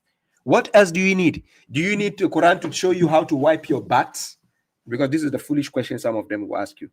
They will say, show me where in the Quran does it show you how to wipe your butt. So which means when Prophet Muhammad, before he became prophet, it means his parents and himself don't know how to wipe their butts. They have to wait to when the prophet became a prophet and the hadith books were revealed before the prophet taught the Sahaba how to wipe their butts. Can you imagine? And these people are human beings giving birth by human beings also. How?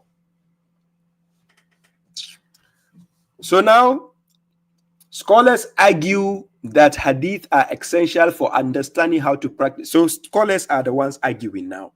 So not God saying, not the prophet saying anything. It is the scholars who are arguing. Scholars like who? I don't know which scholars. Ask the ChatGPT to mention one scholar. Who is going to mention? Zakir Naik or Mufti Menk? Who? Who are the scholars who are arguing? I can't think foul. Of daily life. Scholars argue that hadith are essential for understanding how to practice Islam fully. Now answer shortly, please. 1 to 2 sentences tops. You said that in the Quran we don't find detailed explanations.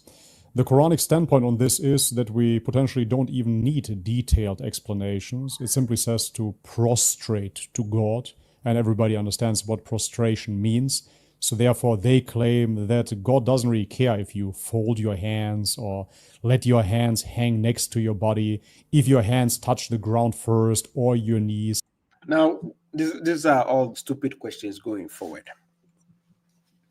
But the perspective I want you to understand on how they program the AI is about if you have your own AI, you can actually program it. You can feed it with information and you can program it in a way it has to answer questions the way you want. So yes, the same way we have foolish human beings, we have the foolish version of AI also. So pay attention to that, right? AI can make mistakes also. AI can take wrong information and give it to you based on how it is fed. It can give you that wrong information. So you need to be intellectually informed in order to challenge the views being presented to you. And like I tell you, I've done that several times with the AI. Sometimes I challenge the view it brings to me. You challenge the information it states so that it contradicts. You have to push it to the extent it contradicts itself. That is how you get to know if the AI is programmed, especially when you are getting the free versions of the AI. So that is why there's the advanced level of the AI also. Are you getting my point? So don't just lay low, give yourself the AI just because you think AI is available. We have summoned a demon, and this thing is there to trick people at the same time. You understand? So let me skip the video to more relevant part before I end the portion where he's asking the AI the next question. So here, Pure form even that should get them closer to true Islam? Or do you see a risk in such practices and such negligence of the hadith?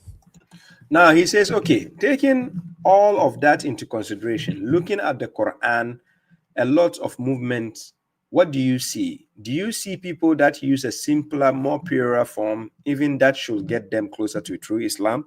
Or do you see a risk in such practices, such negligence of the hadith? It's already told you the standing point of the AI. The chat GPT is already in the view of people who follow hadith based on the scholarship work.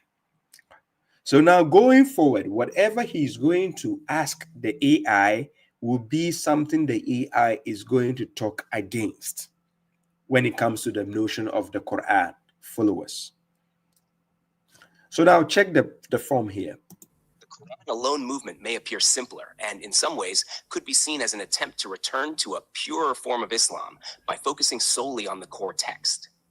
However, there is a significant risk in neglecting the hadith as it removes the detailed context, explanations, and practical applications of the Quran that the Prophet Muhammad, peace be upon him, provided. Without the hadith, key aspects of Islamic practice, such as the exact manner of prayer, fasting, and legal rulings, become unclear or open to broad interpretation, which could lead to fragmentation and inconsistency in how Islam is practiced. So while the intention may be to simplify and purify, the Quran alone approach risks overlooking the essential role the Sunnah and Hadith play in guiding Muslims toward a complete understanding of the faith. So now, based on the answer the chat GPT gave, you see here, he says the Quran alone movement may appear simpler and in some ways could be seen as an attempt to return to a purer form of Islam by focusing solely on the core text. However, so that is more like but. The word however used here is like but, right? However, there is a significant risk in neglecting the hadith. So this is coming from the point of view of a mushrik chat GPT. He says, however, there is a significant risk in neglecting the hadith, those garbage hadith books. Then he says, as it removes the detailed context. So which means the Quran doesn't have detailed context. Explanations, which means the Quran doesn't have explanation. Are you seeing what the ChatGPT is doing here? Okay. And practical applications of the Quran that the Prophet Muhammad provided. So God didn't provide the practical example. It is the Prophet who provided the practical example. Then he says, without the hadith, key aspects of Islamic practice, such as the exact manner of prayer, fasting, and legal rulings become unclear. How come babashuaib is doing it clearly? Babashuaib is doing the prayer, is doing the fasting, the legal rulings in the Quran. babashuaib can see it clearly. But ChatGPT says become unclear or open to broad interpretation. Even though the sectarians are following hadith books, don't they have interpretations still? The sectarians who follow the hadith books, don't their scholars still have interpretations? Why is it that they have different versions of tafsirs out there? They have the tafsir of Qurtubi, Bagawi, Sad, Tabari, Jalalain, Ibn Kathir, Ibn Abbas, you mention it. Muwatta, and so on. They have all these tafsirs and they have interpretations still, regardless of their hadith books. Can you imagine these mushriks? They said hadith is explaining the Quran, but yet the hadith still needs to be explained by explanation and giving interpretation again. Yes, this is what they do. The same people who said the prophet is the one explaining the Quran, yet they don't have a book where it has the full explanation of the prophet on the Quran. They don't have it. Yes. You just take a surah, just take one chapter of the Quran, ask them to bring the tafsir of the prophet himself, where he explained verse 1 up to the last verse. They don't have such a book. So their scholars always have different interpretations. But yet this is the ChatGPT who has been programmed by the mushriks. This is what he's saying. He's saying that he says without the hadith, key aspects of Islam practice, such as the exact manner of prayer, fasting, legal rulings, become unclear and open to broad interpretation. Then he says, which could lead to fragmentation and inconsistency in how Islam is practiced. So while the intention may be simply to simplify and purify the Quran alone approach, then he says, I don't see the statement behind it. Then he says what? The essential role the Sunnah and the Hadith play in guiding Muslims toward, oh my God. Ladies and gentlemen, to be honest, this ChatGPT is a bozofied mushrik, to be honest. A typical bozo mushrik. The faith, But wouldn't Islamic law, and practice. However, many argue that this diversity arose from legitimate scholarly debate and is a natural part of interpreting religious texts. The Quran alone approach seeks to avoid these divisions, but at the cost of losing the detailed guidance that Hadith provides for understanding Islamic law and practice. But looking at Islam in its purest sense, Islam means submission to God, and therefore anybody that submitted to God was a Muslim. That would imply Abraham, Noah, Moses, even Jesus, right? From an Islamic standpoint, all of those prophets were Muslims, they were believers in the one God.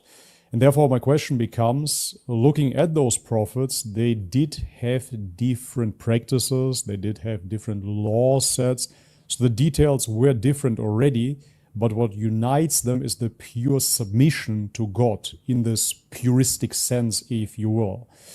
Based upon that, couldn't we say that the Quranists have a point? Islamic standpoint, you're absolutely right that all the prophets, Abraham, Noah, Moses, Jesus, were considered Muslims in the sense that they submitted to the one God. Their core message was the same, monotheism and submission to God's will. The Quran emphasizes this continuity of message, even though the specific laws and practices, Sharia, given to each prophet differed based on the time and context. Given this, Quranists could argue that the core of Islam is indeed submission to God, and that detailed rituals or practices, while important, may not be the essence of faith. They could claim that focusing on the Quran alone returns to that purer, more universal form of submission, uniting believers across different times and laws under the principle of monotheism. However, the counterpoint is that the Quran itself was revealed in a specific context with a particular set of practices and laws meant to guide the final ummah community. The hadith of the Prophet Muhammad, peace be upon him, provide the necessary details to fully implement this final revelation. While Quranists may argue for a simpler, more universal approach, mainstream Islam holds that the Sunnah, example of the Prophet, is crucial for applying the Quran in its complete form, in line with the final prophetic message. So, while Quranists might have a point about focusing on the essence of submission to God, mainstream Islam emphasizes that following the Quran and the Sunnah ensures adherence to the complete and final message brought by the last prophet. Okay, let's wrap it up.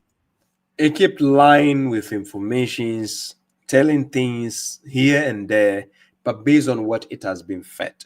He's calling the prophet the last prophet based on what he has been told. And I said, calling us the last ummah based on what he has been told. You understand? So it is based on what he has been fed with.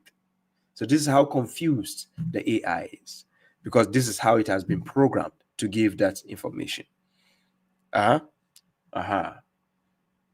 Then, when we look at the preservation of the Quran and the Hadith, can we compare the preservation of the Hadith to that of the Quran or not? No, the preservation of the Quran and the Hadith cannot be directly compared.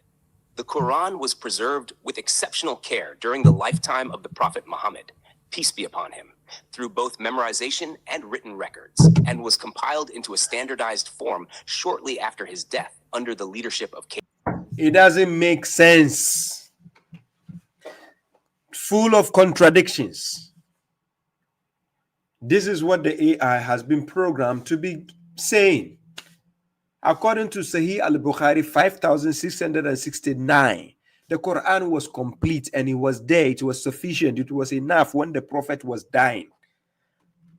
On his deathbed, according to their own garbage hadith, the Prophet asked them to bring a paper and a pen so that he can write something.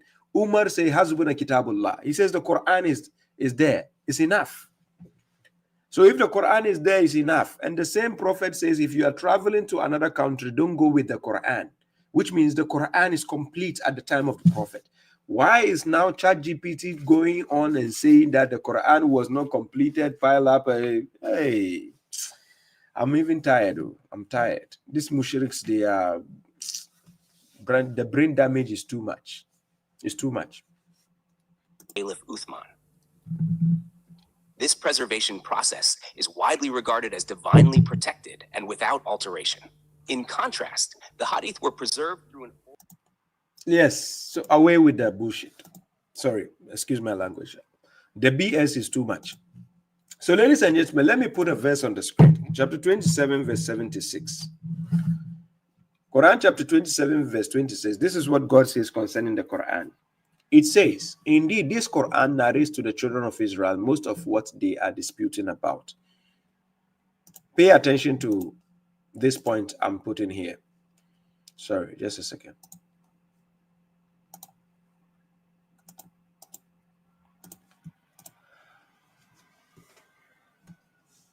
Yeah. It says, indeed, this Quran narrates to the children of Israel most of what they are disputing about. Then it goes forward. And indeed, it is a guidance and mercy for the believers. So only the believers are going to benefit from the Quran.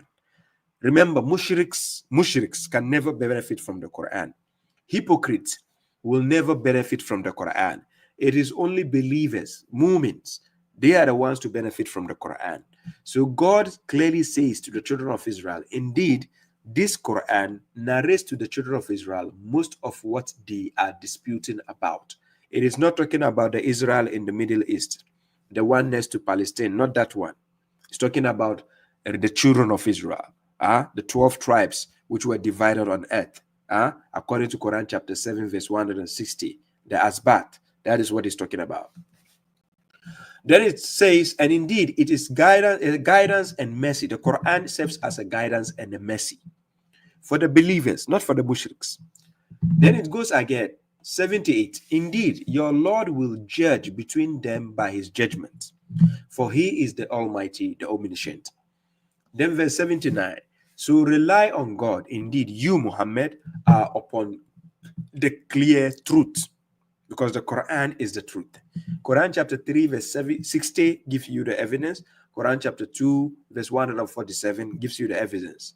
Al-haqq min rabbik, fala takunanna min al-mumtarin. Right? The truth is from your Lord, so do not be of the doubters. Then verse 80, and indeed, you cannot cause the dead to hear, nor can you cause the deaf to hear the call. That is the invitation. You cannot force people, or you cannot cause somebody who is dead to hear you. Can you cause the deaf to hear you? Then he says, when they have turned away retreating. So if somebody is dead, you cannot make them hear. If somebody is deaf, you cannot make them hear. It's impossible. Now, verse 81, and you cannot guide the blind from their error. Only those who believe in our verses will hear, and they are submitters. Just like you have people listening right now, because they are submitters, they will hear. Then verse 82 is the most important part. And when the word, that is the word of the Quran, I started with the context, right? And when the word comes across them, we will bring forth for them dabatan, a creature. In this modern day, the synonymously, a creature represents a tool. A creature represents a tool. And I'm going to break down this instance for you to understand.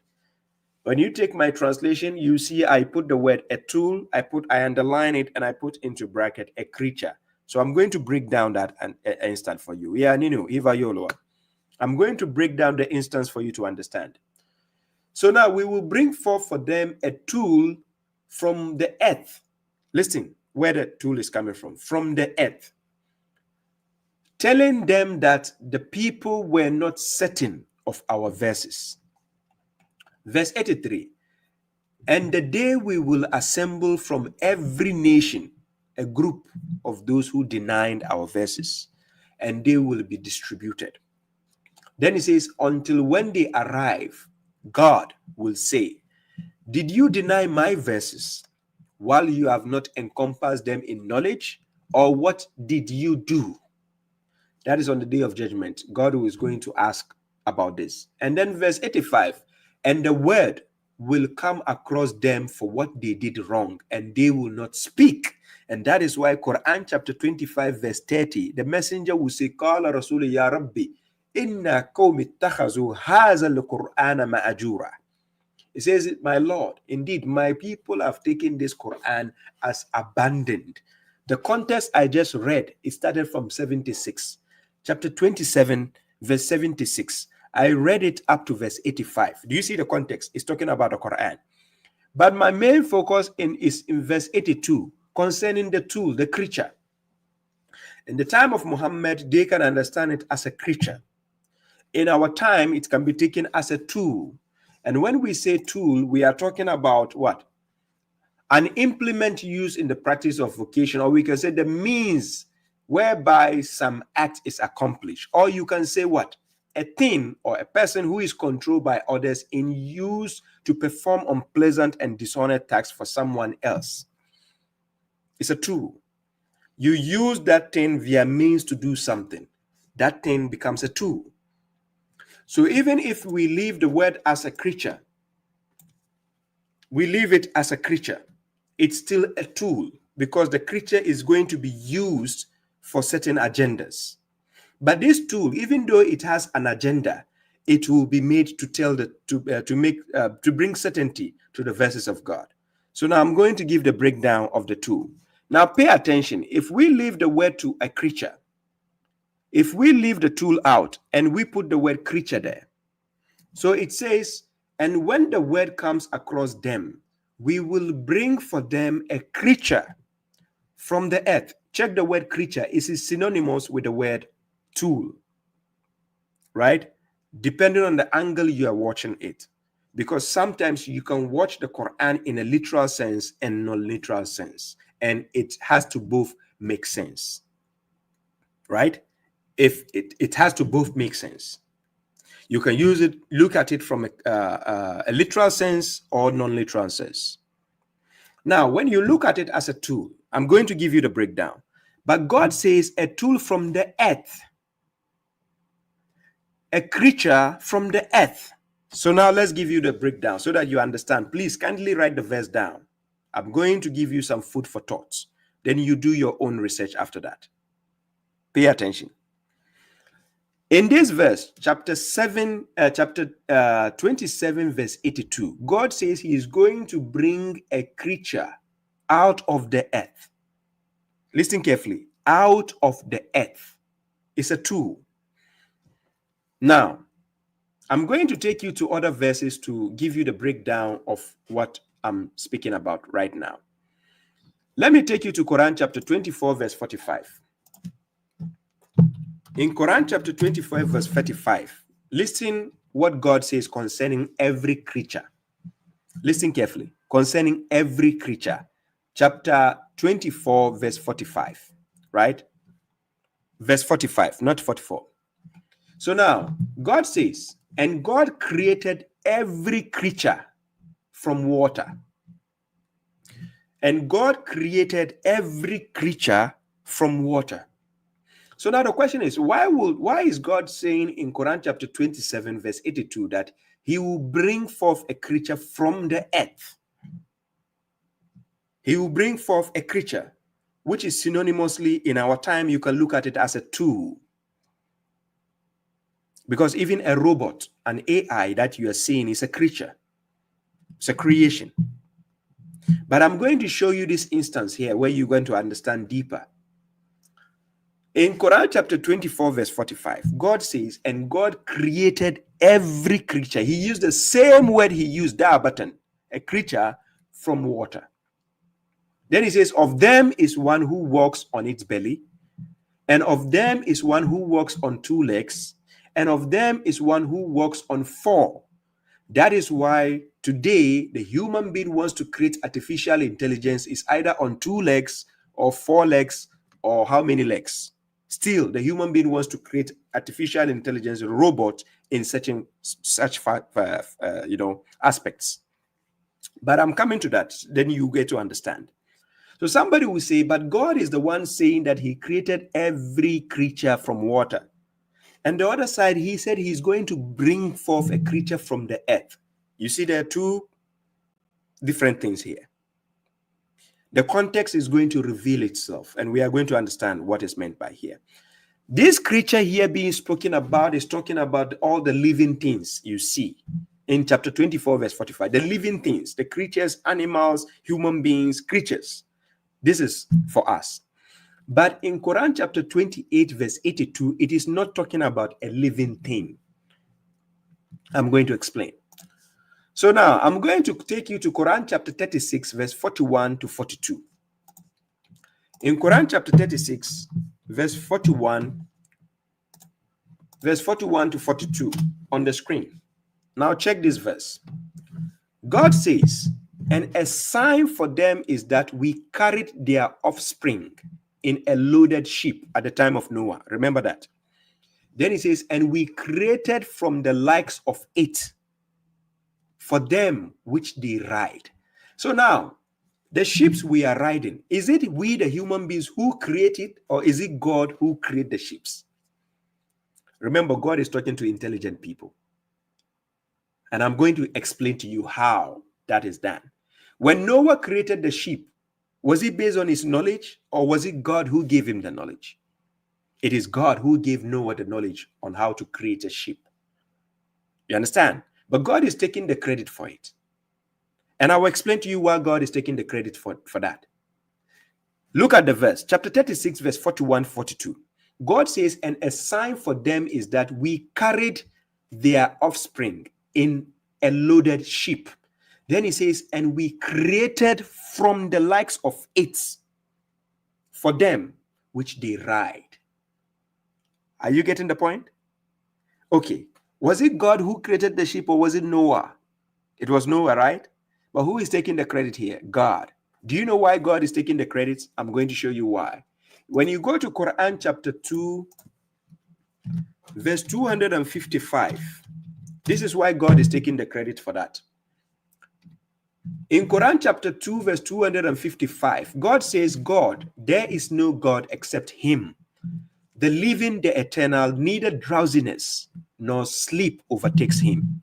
To him belongs whatever is in the heavens and whatever is on earth. Then he says, who is there that can intercede in front of him, if not by his permission?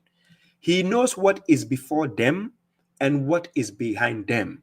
And none, pay attention to this part, and none encompasses anything from his knowledge except for what he wills. I repeat, and none encompasses anything from his knowledge except for what he wills. Then he says, and his throne encompasses the heavens and the earth, and guarding them does not cause him tiredness. For he is the supreme, the great. This is what the most mushriks will say, ayatul kursi, because it talks about the throne of God. Now, coming to that highlight of that verse, is talking about, and none encompasses anything from his knowledge except for what he wills. So meaning every creature, every human being on earth, before you get knowledge, it comes from God. So the knowledge of iPhone, the knowledge of smartphones, the knowledge of laptop, the knowledge of smart cars, the knowledge of self-driving cars, the knowledge of you name it, the knowledge of microphone, the knowledge of making story buildings, the knowledge of making ships, aeroplane, all comes from God. Are you getting my point? Thank you. Now you understand, right?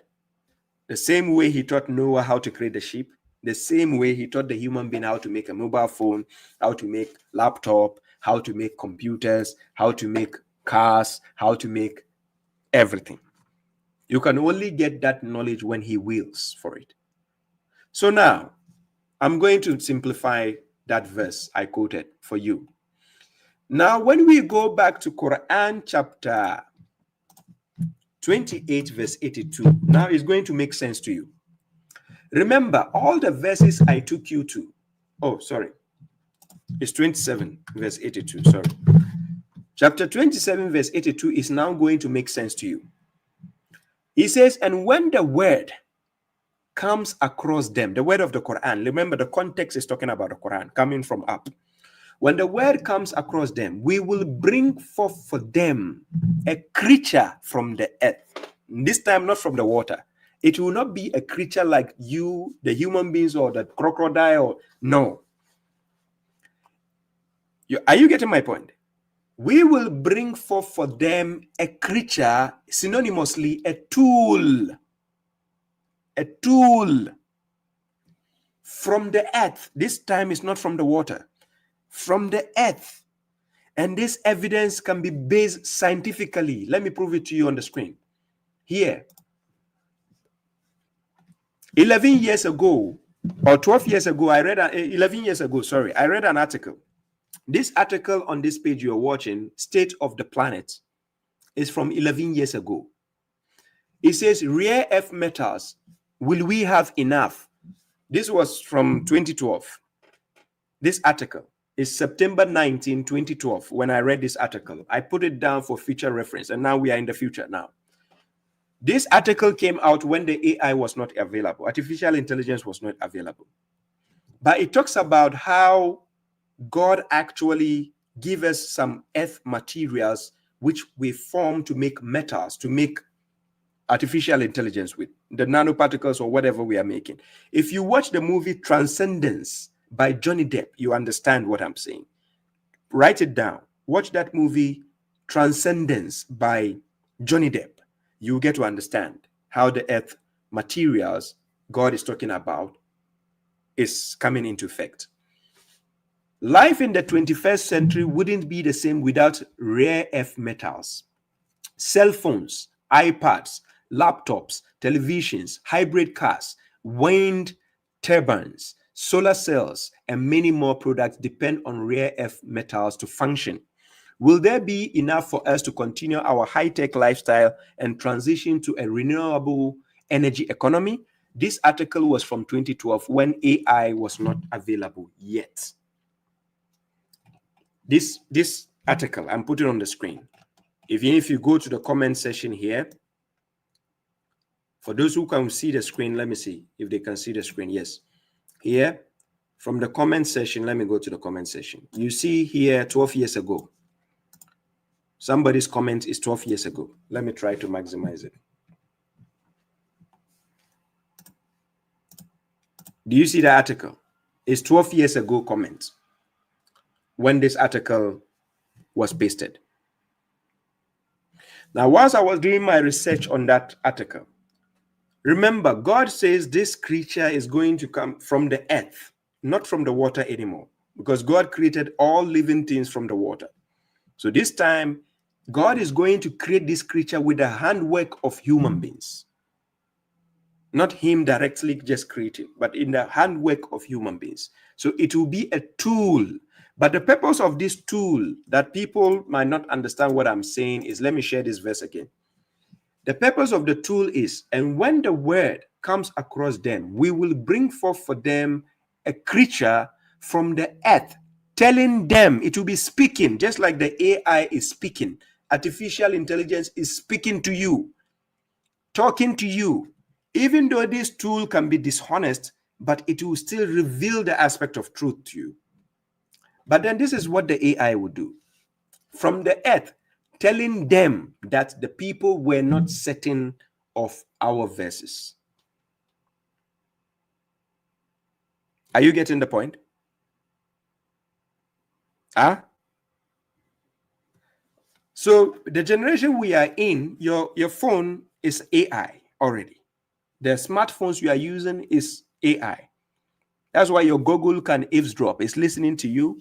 It can talk to you. It can explain things to you. Alexa and the Siri and so on. All these things will now be talking to you, telling you what to do, explaining things to you. You can ask them questions about Islam, and it will get to the point that creatures, the tool, will now be telling you that the people were not certain of the verses of God. Because the AI is becoming smarter day by day, whilst the people are becoming dumber and dumber day by day. Are you getting my point? You can look at it literally, you can look at it non-literally. The word creature is a synonym of the word tool. Right? Okay. So this is the heads up. You need to make a research on your own to understand what I'm saying. Ask yourself a question. Why is it that God says all creatures were created from the water, but that particular verse, chapter 27, verse 82, it mentioned that he will bring the creature from the earth. So it is from the earth materials they use to create the artificial intelligence. So it's a creature, but it's a different form of creature. So it's a tool. And normally a tool is used to do something dishonest and so on. So this is why the investors of AI are telling you you are summoning a demon, but a demon can still tell you some truth. Yes, it can tell you the reality. But what the duty of the tool is to tell you that the people were not certain about the verses of God or the verses of God. And the people are not certain. Yes. Because they have doubts. They doubt the words of God, but they would rather believe in the tool, the AI. What the AI will say is what they will believe in. So this is part of the signs of the day of judgment that you are seeing. So don't be surprised when the AI is taking over. Artificial intelligence is taking over. People are going to be limited.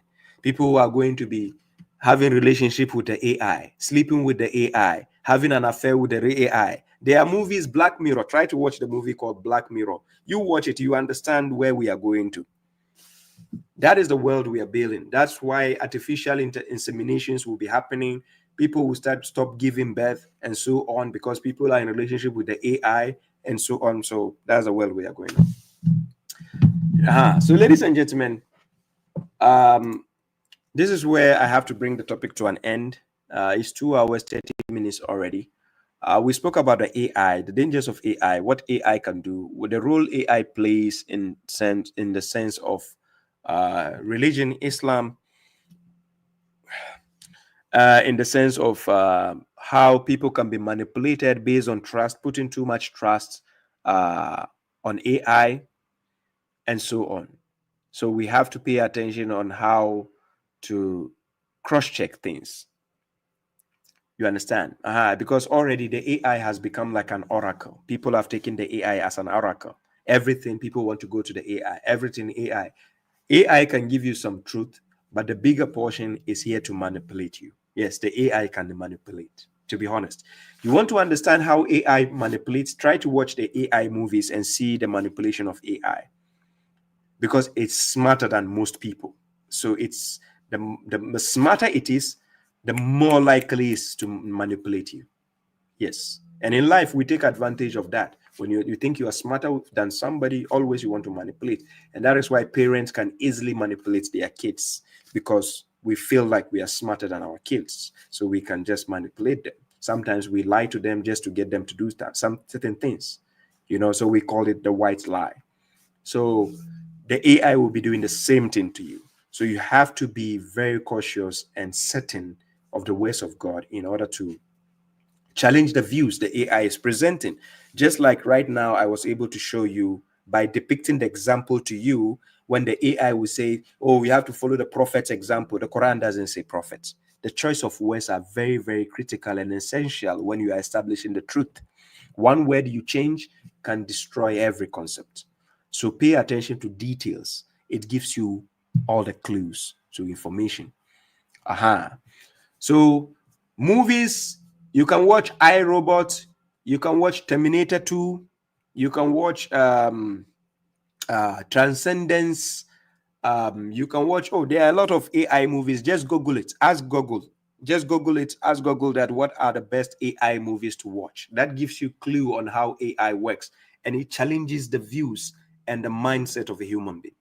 Try to watch such movies so that you'll be well equipped and prepared for how the AI can deceive.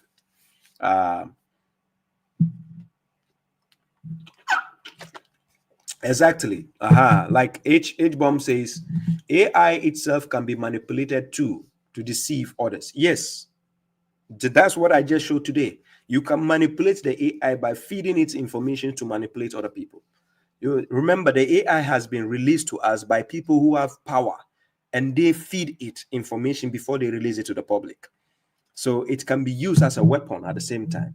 It can be used to control. That is why people have drones. Drone can be controlled by the AI. The war happening in Ukraine, concerning Ukraine and Russia, they are using drones sometimes to fight and kill people. You understand? So still, that is the AI.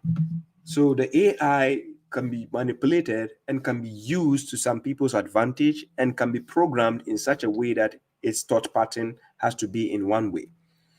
If you have watched movies like Avengers, The Age of Ultron, you get to understand how AI works. If you watch, I think, is it Iron Man also, how his machine tried to control him sometimes. This is all based on the work of the AI. You need to understand whether if it's your rival, your enemy, you need to understand what weapon your enemy or rival is using, so that you need to master how you can face it or, counter-react when it is trying to take advantage of you. Ladies and gentlemen, I don't know if anybody has questions. I'm going to TikTok. If you have any questions, my phone number is below. Let me see. I put my phone number below. You have any questions, you can call me now. I give you like 5 to 10 minutes before I go. I'm going to TikTok. Kindly join me there. Then we can have a conversation, God willing. For those who don't have TikTok, you can kindly rewatch this program to benefit from the informations I've presented. And like I said, do not pursue that of which you have no knowledge. You have to investigate every information you are given. Then the burden of taking the truth depends on you. You want to study and accept the truth, that's up to you. You don't want to accept, that's up to you. So do your own research when you are being told something. Yes, exactly, Imran Khan. People need to be 10 steps ahead because the AI is actually very smart and is getting smarter day by day, day in, day out. I remember when I was in Ghana, when I went to Ghana, when I was in Ghana last month, I wanted to do something in Ghana and I just needed to do something within the space of 1 hour. God made me witness. Babashuaib, I can do it, but I actually conjured the help of an AI before I was able to do it on time. So when the AI wrote the thing for me, I had to scrutinize by examining the assignment I gave the AI first. I cross-checked and I made some corrections before I passed it on. And it went fast. And what I wanted to be done was done faster with the help of the AI. Because sometimes if you just allow it to do the things without checking, another smart person can actually know that you're using the AI. Are you getting my point? Especially for people doing their academics in the universities and college and so on. If you're very, very dependent on the AI, your teachers can actually know that you use the AI because it has a particular pattern in which it answers questions. So you need to be smart enough to alter the statements the AI states so that it cannot be, fished out as the AI. Yeah, so you need to work against the AI to know better than the way the AI Try to, it's a tool. So try to be using it just to get acquainted with it and know its, ups and downs. Try to act smarter than the AI. Try to do things AI cannot do.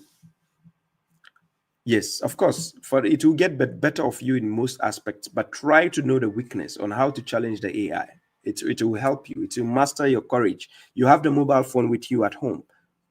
Practice it. Practice on how to challenge the AI, just to see that when it becomes critical, you know what to do. Yes, you have to know its limitations. That's the right word. Try to learn the limitations of the AI. It's very, very important. It's essential. Don't take it as a joke. Right? It's never a joke. Yes, Imran Khan says it's called ANPR system. Yeah.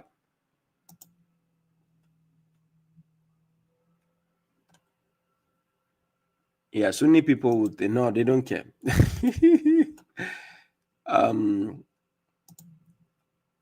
Brother, please explain the unlettered prophet in Torah and Gospel 7. It says he was mentioned. He says it's mentioned as an unlearned who has not actually learned the previous scriptures, right? So it's an unlearned prophet and a messenger who is mentioned in the Torah and the Gospel. And when we say Torah and the Gospel, we are not talking about the Bible. This is the concept people are adopting in their head. When the word Torah and Gospel is mentioned, we are not talking about the Bible, right? No. So try to understand that point. It's talking about the messenger who has been fulfilled in the same verse you are reading. Read 158. The answer is there. The messenger has answered that question, that he is the messenger. That is Muhammad. Peace be upon him. So, ladies and gentlemen,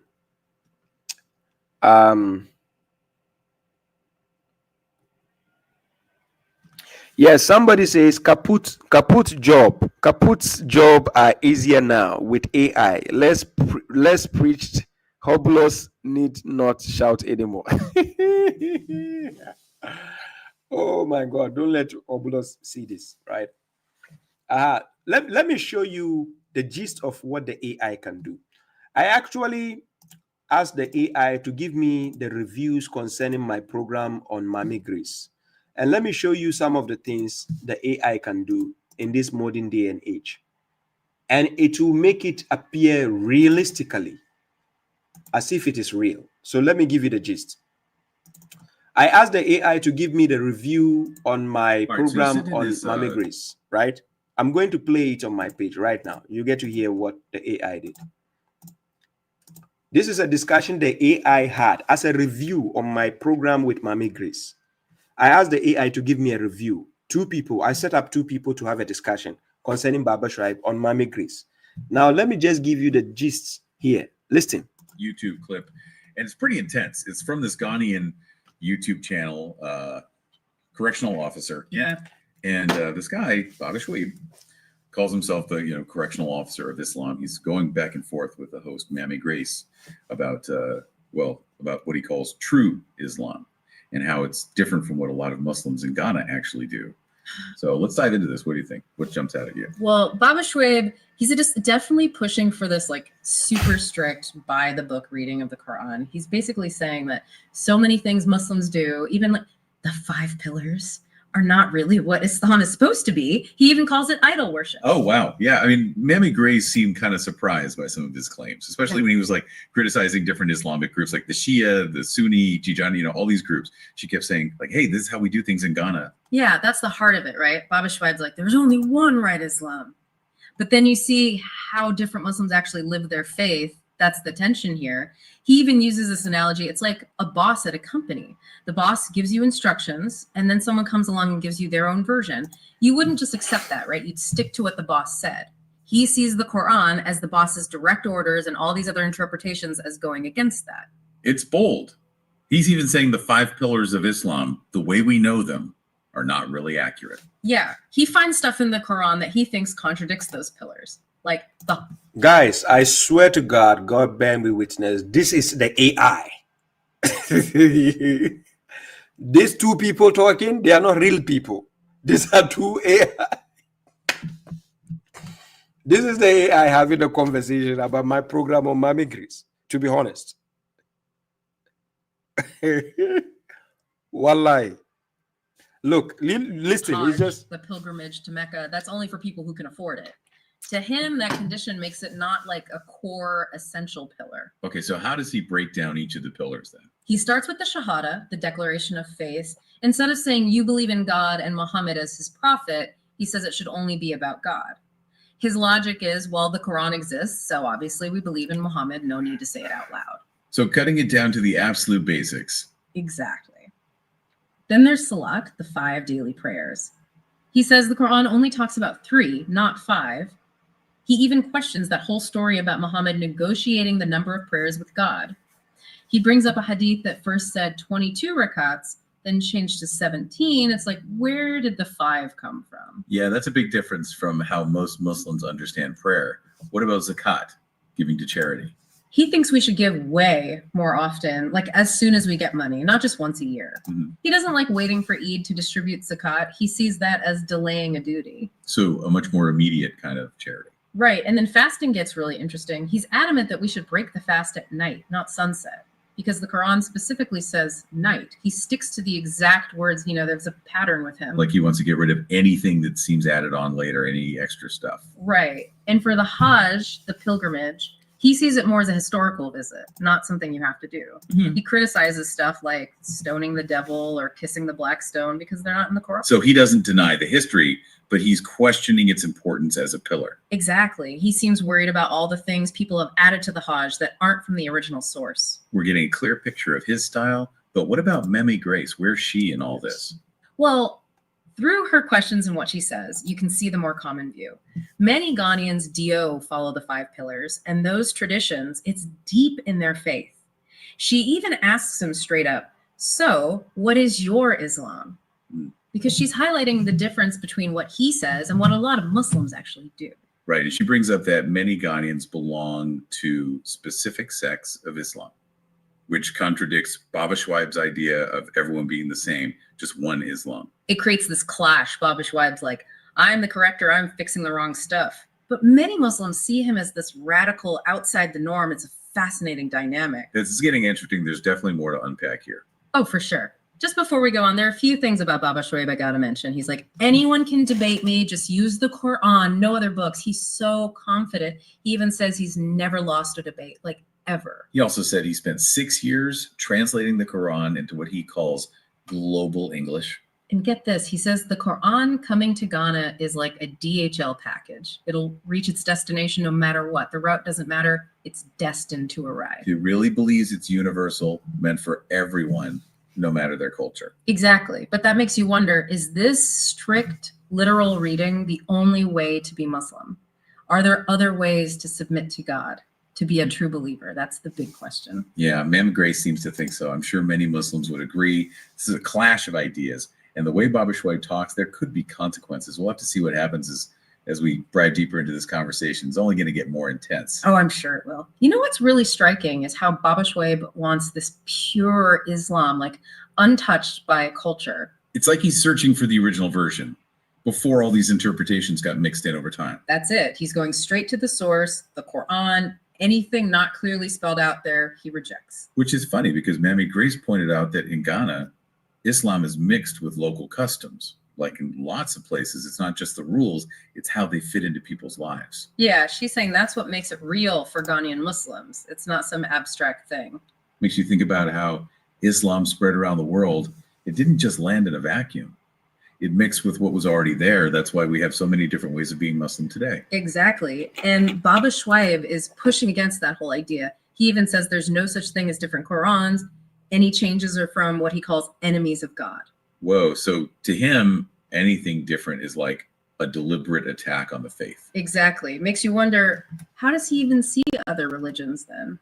Well, he did say he believes in all the messengers, even from the Bible. True, but he separates believing from following, you know. He said even though he believes the whole Quran, he doesn't necessarily follow every single thing in it. That's where his personal interpretation comes in. It's up to you to figure out what applies to your life. Right, which might explain why he rejects things that most Muslims accept. He sees them as add-ons, not the core. Like he's peeling back layers of tradition to find the real essence of Islam underneath it all. And for him, that essence is like a direct line to God, no middleman. It's kind of ironic though, right? He's so critical, but he's still Muslim. He follows some basic things. Shows you how complicated religious identity can be. It's not just a checklist of roles. It's personal. It's how you connect to something bigger than yourself. It's your journey. And babashuaib's on a mission, a correction mission. He calls himself the correctional officer. There's a real sense of responsibility there. Like it's urgent. People are going astray. And he's not afraid to say it. He uses some strong words, calls people following traditions idol worshippers. That's serious stuff in Islam. He even said many Muslims would rather befriend a Christian who believes Jesus is God than a Muslim who just follows the Quran. That's a bold statement. Provocative, for sure. He wants to shake things up, make people rethink what it means to be Muslim. The confrontational style, I wonder what he's actually trying to do. Start a movement, reform Islam, or just share his personal views. Tough to say, but he loves public debate. He's online. He wants people to listen. That's clear. He even said he has lots of enemies because he speaks the truth, adds to the trauma, you know, like he's this lone voice fighting against corruption, the underdog story. That's powerful. People who are unhappy with mainstream Islam might be drawn to that, the rebel image. But it also makes you question his motives, right? Yeah. Is it about understanding or just causing more division? That's a question for the ages. But one thing's for sure, this is part of a bigger conversation in Islam. And not just Islam, other religions too. It's about who has authority, who gets to interpret the holy books, where are the limits of tolerance within a faith. It's deep stuff. It's relevant for lots of people today. How do you balance faith and reason, tradition and modern life? How do you fit in with your community, but also be true to yourself? babashuaib makes us think about all this. He shows us how messy it can be, but also reminds us to think critically about what we believe. Especially with religion, it's easy to just go with the flow, but he's saying, examine the evidence, decide for yourself. Be active, not passive. That's a good message for everyone, religious or not. It might rub some people the wrong way, but he's right. Religion isn't just static rules. It's alive. It changes with how people understand it. And babashuaib is just one interpretation among many. It's up to each of us to keep learning, to engage, and to figure out what makes sense for ourselves. You know, one thing that stuck with me is how babashuaib tries to connect his Islam to like real world issues. Yeah, he gets pretty specific, especially about things like gender roles and family. His comments about women and marriage, those were something else.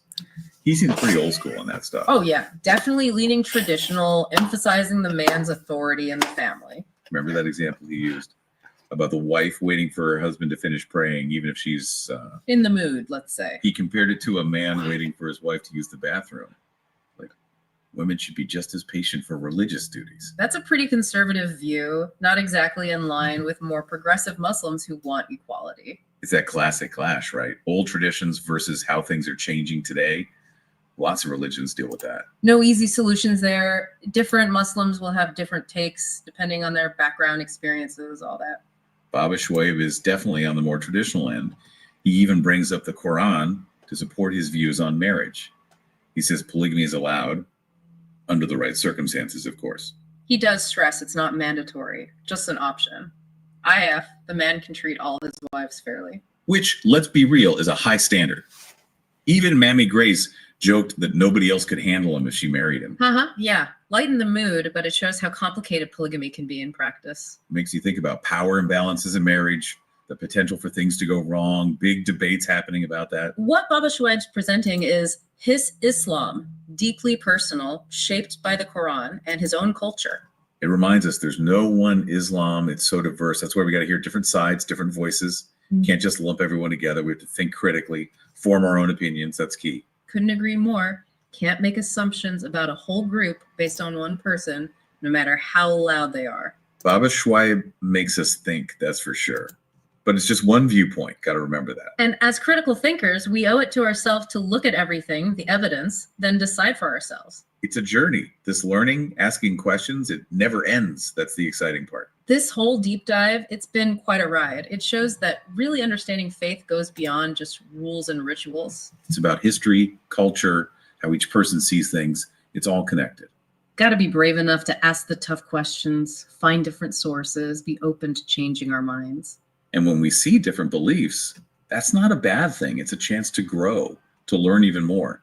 So to everyone listening, keep exploring, keep questioning, keep learning about the world. There's always something new out there, new ideas, new deep dives waiting for us. Until next time. Guys, do you see how scary this is? This is me putting my video with Mommy Grease. I put it to the AI. And I asked the AI to just have a generative interaction with each other concerning my video and give me their thought process of what they've observed. Did you see what the AI did?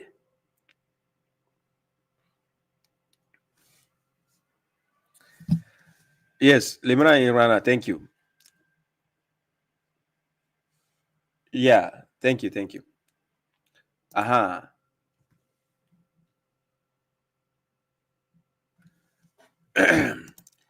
Yeah, the point is, Muhammad Ali says, but polygamy is ruled out if we can't be fair or just between more than one woman. And God says that we are not going to be able to be fair or just between more than one woman, even if we are careful. The point is, if we can't say it's haram because the Prophet had multiple wives. If you say it is haram, then eventually, you understand, we are contradicting ourselves. It's not haram. You can do it, but that is if you can be honest or just or enough. The prophets, yes, they tried their best. We saw the prophet was not able to live up to the expectation when he told an information to one of his wife and leaving the other, it became an issue. And God asked the wives to repent. When God created Adam, he gave him one wife. He could have chosen to give him 10 wives or 20 wives, but because he wants simplicity and easiness for you, so he gave him one wife, right? But even though he doesn't say it is haram, it depends on you if you think you want to go the high way or just the low way. That is up to you if you know you can be just. You understand? But as for saying it is prohibited, no. God never said it is haram to marry multiple wives. He never said it anywhere. So why is it that even men of today, you can see a man dating multiple women, dating multiple women? So if this man dating multiple women, is it not better to rather marry them than to date multiple? Are you getting my point? But the point is, can he be just? The only thing God says in Quran chapter 4, verse 129, you can never be able to act just with women. So if that is the case, I would rather stick with a one woman than to stick with multiple women. Are you getting the logic here? So, but he never said it is haram to do it. So it depends on you. You feel like, oh, I can be honest, fine. Go one woman, it's better. You cannot be honest, stay with one woman. So that is the point. But the point here, playing the video concerning the AI, is just to show you the direction we are heading to. This is artificial intelligence. It's a podcast, but it wasn't by real people. This is by AI. You see the point? So the same AI can be manipulative, giving you its point of view, but at the same time going, into things. It can manipulate you. Seriously, because I just wanted to see, will they be biased or honest with the feedback? You understand? To some extent, I will tell you, I agree with 90% of what the AI spoke about the video. But I think 10% they misunderstood some of the things I represent. Because it got to a point, it's as if the AI is against me. Then it gets to a point, it's as if it's praising me. So this is the twisted turn the AI can present to you. Right? So if you ask it a question without an unbiased stance, this is how it will be bringing you its point of view without being biased. It can be telling the truth and going against you at the same time. You understand? So ladies and gentlemen, this is where I need to bring the topic to an end. Imran Khan, he says it's good commentary for the people to think, but Allah subhanahu wa ta'ala has different schemes installed, guaranteed. Exactly. So I'll be going to TikTok. Kindly join me there. Then let's continue from there, right? So we are almost 3 hours into the program. Ladies and gentlemen, this is Babashuaib, the correctional officer, and hopefully we get to meet next week again, right? Enjoy your holidays. You want to still enjoy the program, join me on TikTok. Let's have fun. So this is the Artificial Intelligence on Islam program brought to you by Babashuaib, the correctional officer. And I think during this week, hopefully during this week, I'll be posting my conference that I had in Ghana. The video should be ready. I'll be posting it during this weekend. Hopefully this weekend, I'll post it for you to enjoy how the conference went in Ghana and how I allowed people to ask me questions directly. You are going to watch it soon, so anticipate. Thank you, ladies and gentlemen. Till we meet again next week. God bless you all. I appreciate your presence. Nara Power, Milo, SS, JS, all of you, Imran Khan, S. Faraj, Helal Ahmed, Muhammad Ali Ismail, Liman Imrana, Buki, Wuntia, Atia, Adeyemu Akani, Balogun, Mansour Mahmoud, all of you. I appreciate your presence. Abdul Samad, I appreciate your presence. God bless you all. Till we meet again next week. Join me on TikTok. Nara Power. There was somebody asking me a question. I don't know. Did I answer that question? He says, I wish to ask you some questions actually, and you even agreed to put me on your live session today.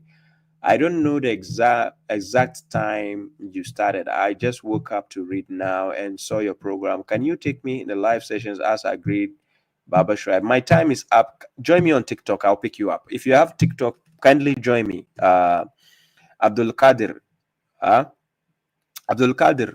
kindly join me on TikTok. I'm going there. I don't want my video here to be very long. It is stressful for people on YouTube to watch. So kindly join me on TikTok. I'll pick you up, right? Abdul Qadir, if you're here, join me on TikTok. I hope you have a TikTok account. Kindly join me there. Thank you all, ladies and gentlemen. Peace out. Always give them a reason to remember your name. The correctional officer.